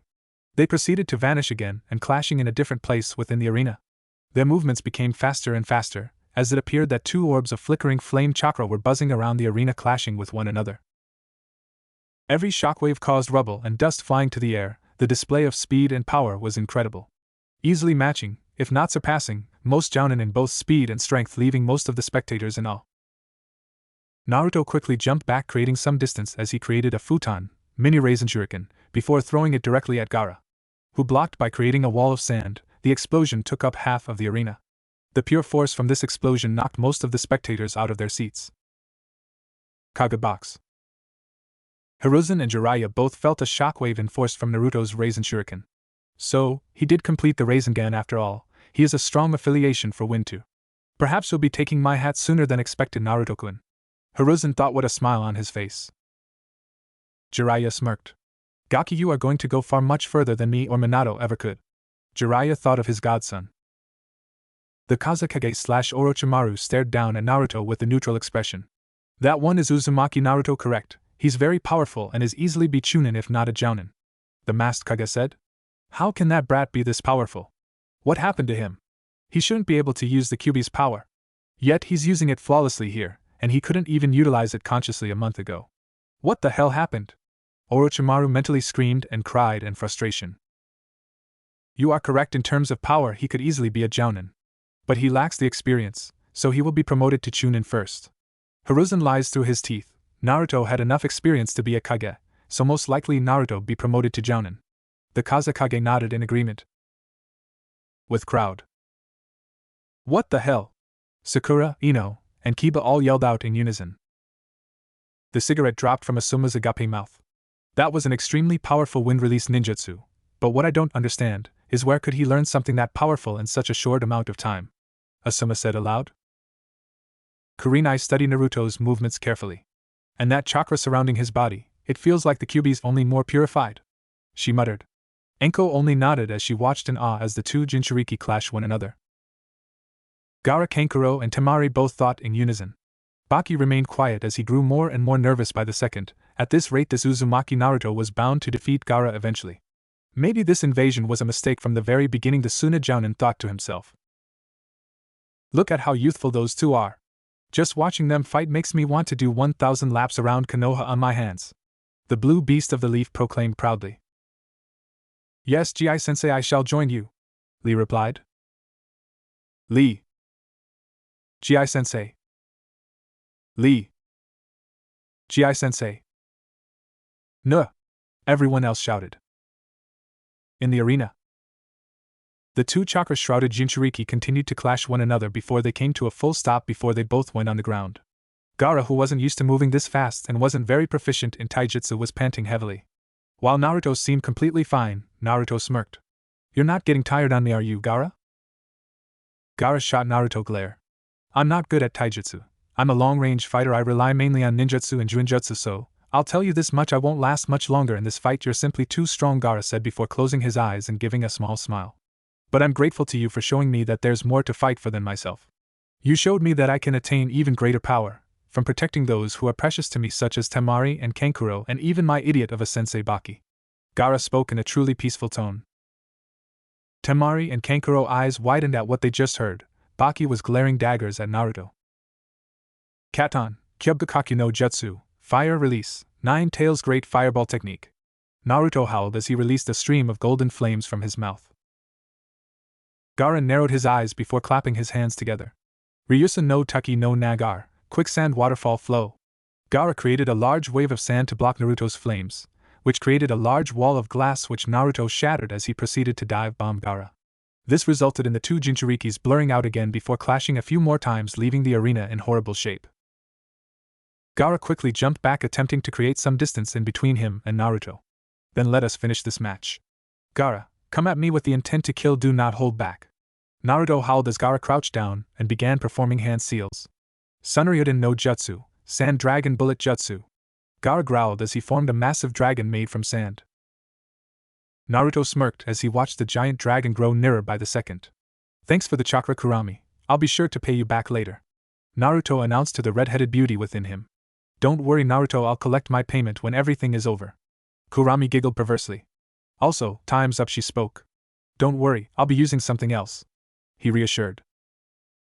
Naruto's chakra cloak vanished. Naruto's left eye was closed tightly as he cried tears of blood. Amaterasu, Naruto whispered, opening his eye, which had a genjutsu cast over it, so he wouldn't cause a mass panic throughout Konoha.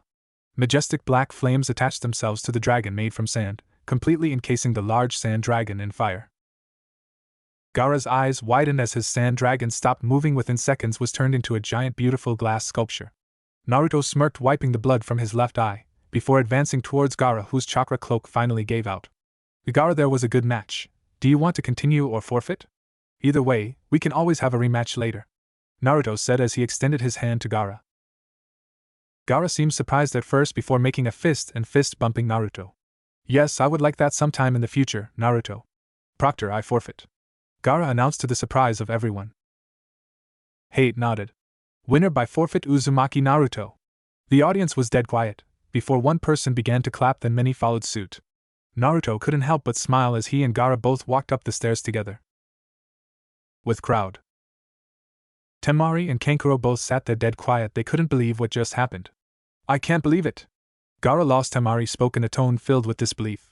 Aha was all that she got out of war paint wearing brother. Baki just sighed in frustration. With Gaara defeated, the invasion was a complete bust. Kazekage-sama must be furious right now, and knowing him, he's going to take it all on me. Baki mentally whined in frustration. Asuma had a smirk on his face. It seems Kakashi chose the wrong person to train. Too bad he wasn't here to see what Naruto just did. Just to think that he had this much control over the Kyuubi's chakra, the boy's a true genius. Asuma praised Naruto.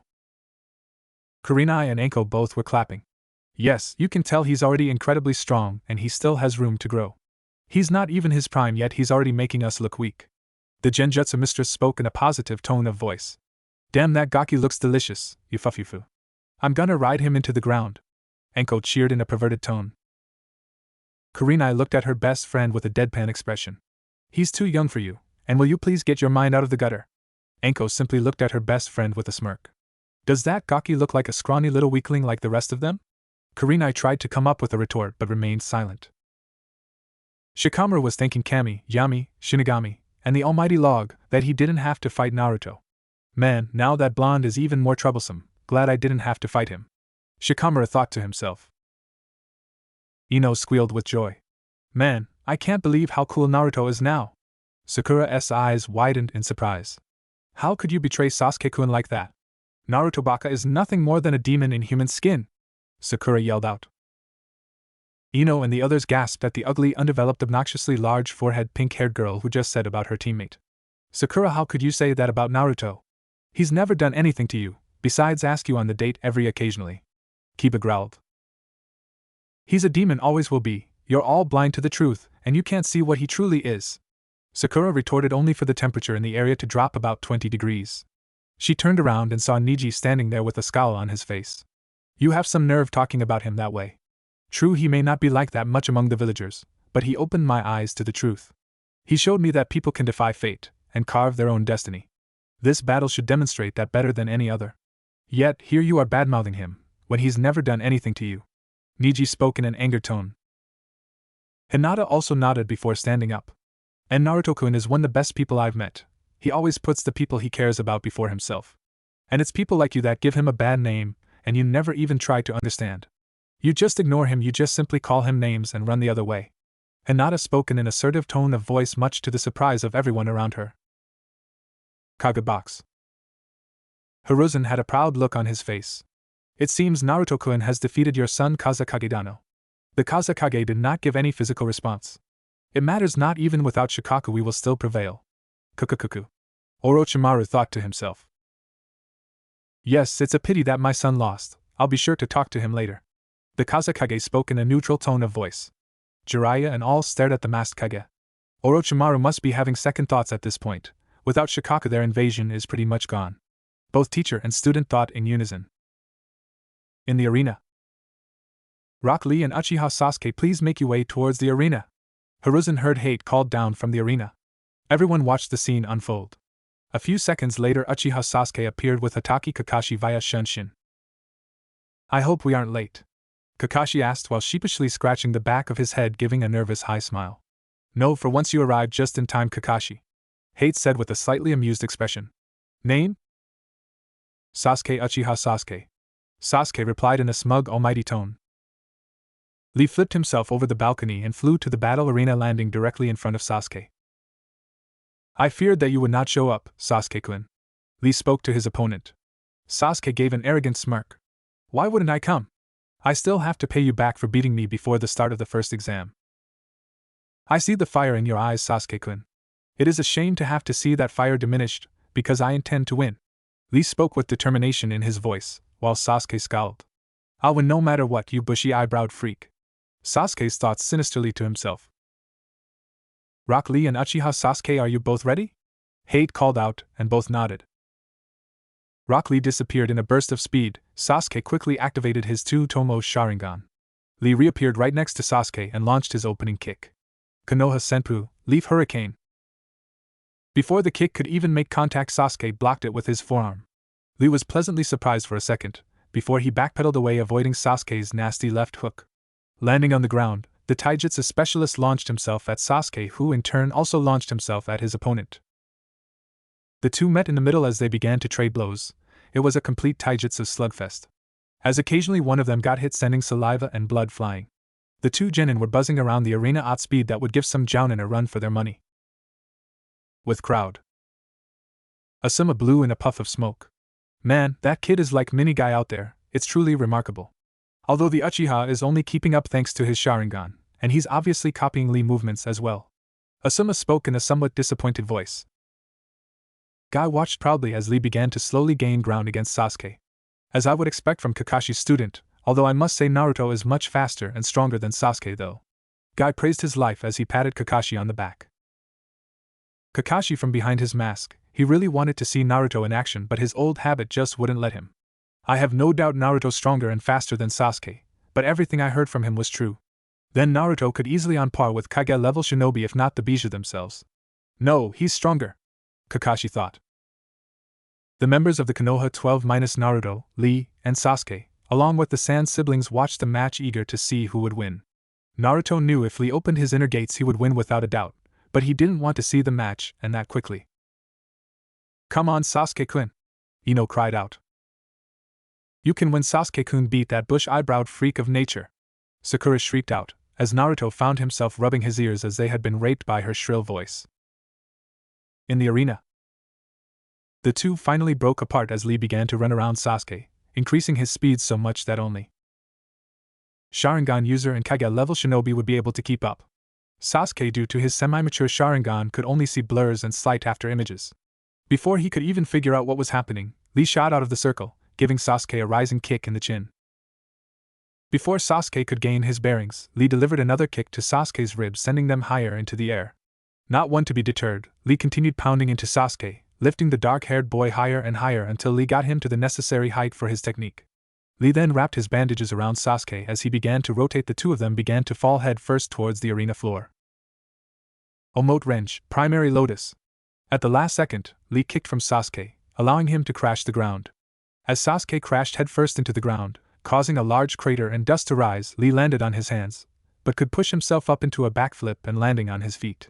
Lee began to feel the side effects of opening the Kaiman, gate of opening. His joints felt sore, his head spinned lightly, nothing he couldn't handle after a few seconds of recovery.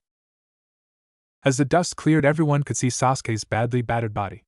Only a select few, Naruto, Hiruzen, Jiraiya, Kakashi, Guy, Anko, and Orochimaru, saw what happened as Sasuke's curse seal pulsed with power. Sasuke opened his eyes, revealing a fully mature Sharingan with 3 tomos, as a familiar black flame tribal marks spread across his body. A sickening grin spread across his face, as the sound of chirping could be heard from the crater. Lee turned around just in time to see Sasuke rushing towards him with a dark purple Chidori roaring to life. Lee's eyes widened as his body was still recovering. He couldn't properly dodge, so he threw a kick to averting Sasuke's Chidori so that it would not puncture his chest. But instead it hit Lee in the shoulder, causing the splendid genin to cry in pain before he gripped his shoulder, as fresh blood dripped to the ground. Sasuke grinned as he looked at his hand. This is even more power than I felt before. Yes, with this I'll be able to kill Itachi. Oh, the glorious power that man gifted me with. I shall use it to strike down those who get in my way. Sasuke thought to himself in an insane manner, as he glanced towards Naruto. Sasuke rushed in, unleashing a barrage of brutal punches and kicks. Lee was unable to defend himself as the curse seal was not only fueling Sasuke with more of Orochimaru's Senjutsu chakra, but it was also eating away at his psyche, making them more and more unstable and unpredictable. Sasuke delivered an earth-shattering punch to the stomach, causing the guy lookalike to hunch over and cough up blood. This isn't good at this rate. I only have one option left. I'm sorry, guy-sensei, but I have no other option but to use it, Lee thought to himself. Sasuke delivered an earth-shattering kick to his ribs, sending the boy tumbling away. Come on! Is that all you've got, you pathetic little weakling? Sasuke roared in an insane tone of voice, as the purple aura around his body grew thicker and more potent by the second. It showed just how far Sasuke was willing to go for power. I came here for a fight, and yet all you've done is let me down. You're truly pathetic, so truly pathetic that it's not even funny.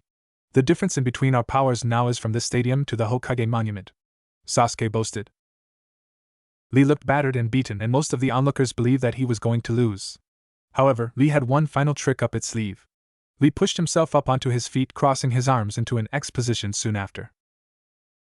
Kumon, Kai, Gate of Healing, open! Lee shouted before a massive surge of chakra was released from the boy's body as his skin began to turn red. All the previous wounds he had suffered began healing at an extreme rate. With crowd. How many gates can he open? Asked Kakashi, looking startled at seeing a genin capable of such a powerful and dangerous kenjutsu. 4 so far, said Guy, his voice proud. Are you insane? Teaching a genin such a powerful kenjutsu? I don't expect you to understand, Kakashi, said Guy. Although you really shouldn't be talking Shiju. You taught Chidori to an unstable genin. You know absolutely nothing about Lee. He wants to prove to everyone that he can be a splendid shinobi with only taijutsu. Guy spoke in a serious tone of voice while Kakashi put his head down in shame. In the arena. Simon, Kai, Gate of Life, open! As the output of Lee's chakra surged even more, the bowl-cut-haired boy's skin began turning red. Shomon, Kai, Gate of Pain, open! Veins began popping out of Lee's body. Lee leaned forward before he shot off the ground with such force that the ground collapsed under the pressure. Sasuke's blinked before his eyes widened in shock as Lee slammed his fist into his face. Sasuke was sent flying back. Lee then appeared behind him, using a kick to lift the Uchiha into the air. He repeated this action, this time sending Sasuke to the ground with a heel drop. On and on it went, with Lee playing pinball with Sasuke as he launched the last Uchiha around the arena, moving so fast that only a few people were even able to follow. Finally, Lee delivered a stone-breaking punch to Sasuke's stomach, sending the insane boy hurling towards the ground, stopping the Uchiha's momentum due to one of his bandages wrapped around Sasuke's midsection. This will end it. Lee brought his free arm and left leg down towards Sasuke. This caused a tornado to affect like what Lee did earlier, only much faster. No human could move like this. I can't block that, Sasuke thought to himself. Ura Range, Reverse Lotus. The two crashed to the ground, destroying most of the arena. Thankfully, Lee managed to push himself off and land safely, though he was injured and had a hard time moving. Lee was on his hands and knees, injured, tired, and fatigued, panting heavily as his droopy eyes looked down to where Sasuke had crashed. Everyone wondered if the odd boy with the bowl-cut hair had won. Naruto had no doubt in his mind that Lee just completely crushed Sasuke, as his hunch was proven correct as dust cleared, revealing a broken Sasuke lying in a crater. The winner by knockout is Rock Lee. Medic! Called Hate as Lee gave a tired smile as Guy jumped down from the balcony and hugged his precious student, who cried in pain from the hug. Nuh! Sasuke-kun, how can you lose to those bushy eyebrows? Everyone's favorite pink-haired banshee screeched out. Naruto smirked as the Lee completely crushed Sasuke. I knew bushy brow would crush that egomaniac. Naruto spoke in a proud tone. Ino and the others stared at Naruto as he confusedly looked at them back. What? Egomaniac? Wow, he's your teammate, isn't he? Ino spoke with a frown on her face. Naruto understood her logic, so he decided to answer. Well, Ino, I would consider him a teammate if he treated me like a teammate, but he doesn't care about me, he doesn't care about Pinky or Kakashi-sensei either. All he cares about is power. If he needed to, he wouldn't hesitate to kill every single one of us to obtain it. That is why it's hard to see him as a teammate. Naruto spoke in a calm yet uncaring tone. That's not true, Naruto Baka. Sasuke-kun would never do such a thing to me, but he will kill you because you're a demon. Sakura screeched at the top of her lungs, only for her to start shivering. Naruto turned his head to her with his eyes closed.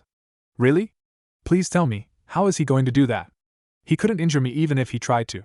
Also, newsflash for you, Sakura, Sasuke doesn't like you at all. He hates it when you get mushy just looking at him. So why don't you drop the two-faced crap and straighten yourself out before a real fight takes him away from you, and you'll have nobody to hide behind. Naruto growled.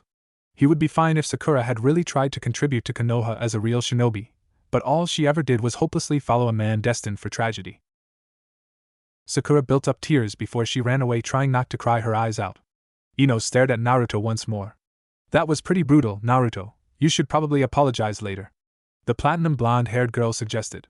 To which Naruto gave her a calm response. The thing is, unless she realizes what kind of person Sasuke really is, she'll never do any more than stand by watching helplessly as he does as he pleases. She'd be completely powerless to do anything if he were to get overly violent. I doubt she'd even be able to run for 10 seconds if he chased her. Kiba could only say one word. Agreed. Niji nodded, deciding to remain quiet, as Hinata also remained quiet as she stared at Naruto. Naruto-kun, what happened to you? You're different from before. You're not as optimistic, but more realistic it seems, she thought in a bittersweet tone. Naruto then noticed feathers floating in the air slowly descending to the ground. So, it's finally getting started, Naruto thought as he heard an explosion from the Kage box. Without hesitating, Naruto disappeared in a blur of speed. He was determined to make it to the rooftop to help Hiruzen and Jiraiya out against Orochimaru. Rooftop. Shishinjin, for Violet Flames formation. The members of the Sound Four cried out, causing a large four-pointed violet barrier to form. The large purple four-sided wall enveloped Naruto, Hiruzen, and Jiraiya as they prepared to face off against the infamous Orochimaru. Give it up, Orochimaru, we have you outnumbered, Jiraiya said, knowing that this wasn't the case. Orochimaru gave a sickening chuckle. Kukukuku, you should know me better than that, Jiraiya. The three of you are outnumbered and are going to die here. With your deaths, Konoha shall fall soon after. Orochimaru spoke in a creepy calm tone before performing a series of hand seals. Kuchios, Edo Tensei, summoning, impure world reincarnation. Orochimaru roared as 4 coffins erupted from the rooftop. Within seconds the 4 coffins opened. What was inside left the 3 occupants shocked to their very core. In order from coffin 1 to coffins 4, Hashirama Senju, Tobirama Senju, Minato Namikaze, and finally Kushina Uzumaki. The coffins soon vanished into thin air before the reanimated corpses began to become aware of their surroundings. Hiruzen roared in anger. You monster, how did you bring Minato back? His soul was locked within the Shinigami's stomach. Jiraiya was curious how this fiend could accomplish such a thing. Naruto, the other hand, remained quiet. Thanks to Sasuke's memories, there was a method to undoing the Shiki Fujin, dead demon consuming seal. Naruto frowned, trying to keep his own anger in check. He must have gotten a hold of the Shinigami mask to perform the Shiki Fujin. Kai, dead demon consuming seal. Release, this isn't good, Naruto thought to himself. How dare that white-skinned bastard do something like this? He has no respect for the realm of the kami. Matatabi-chan is gonna be so heartbroken when she finds out about this. Kurami began to scream in pure rage. Are there any bad consequences from releasing those who are sealed within the Shinigami's stomach, Kurami-chan? Kihana asked the red-haired vixen, as Naruto also wanted to know. Kurami was quiet before answering. Not necessarily, but doing something like this meant only for the chosen is horrible. If done wrong, those souls could have been stuck in an endless loop of constant pain. Now, focusing on what's happening right now, I sense something very vile and disgusting coming from Orochimaru. Be careful, Naruto, whatever he isn't human. I'd also suggest that you collect my other half from your father Minato. Kurami spoke in a calm yet serious tone. Naruto did not reply, he simply nodded. Opening his eyes, Naruto glared at the Hibi Sannin. You performed the Shiki Fujin, Kai, didn't you? Naruto spoke in a serious tone, much to the surprise of Hiruzen and Jiraiya. The reanimated corpses were now looking around very confused. What's happening? Where are we? Kushina asked in a confused tone, to which Minato answered. I'm not sure, Kushina, but I know I should be sealed within the Shinigami. Completely unaware of what Naruto just said. Hashirama glared at his younger brother. Ugh, you see, Tobirama, I told you not to make the Edo Tensei because it could be used against the leaf, but did you listen? No. Tobirama glared at his older brother. Be silent, Nisan, that technique was for information gathering and that is all. So do not blame me for this. I thought I sealed away the scroll. Obviously, I did a horrible job, Tobirama retorted. Minato's eyes landed on Hiruzen. Hiruzen, where am we? What happened? How do I get out of the? Hiruzen raised a hand to silence the yondaime. Now is not the time or the place, Minato. If we make it out of here, we can have a little discussion. But as of right now, we're in the middle of a war, and we can afford to lose. Minato nodded before his eyes landed on Naruto. As did Kushina. Both she and Minato had the same thought in common. Naruto. He's so grown up. How long have we been dead for? Oh, he must hate us for what happened. The two parents thought in unison.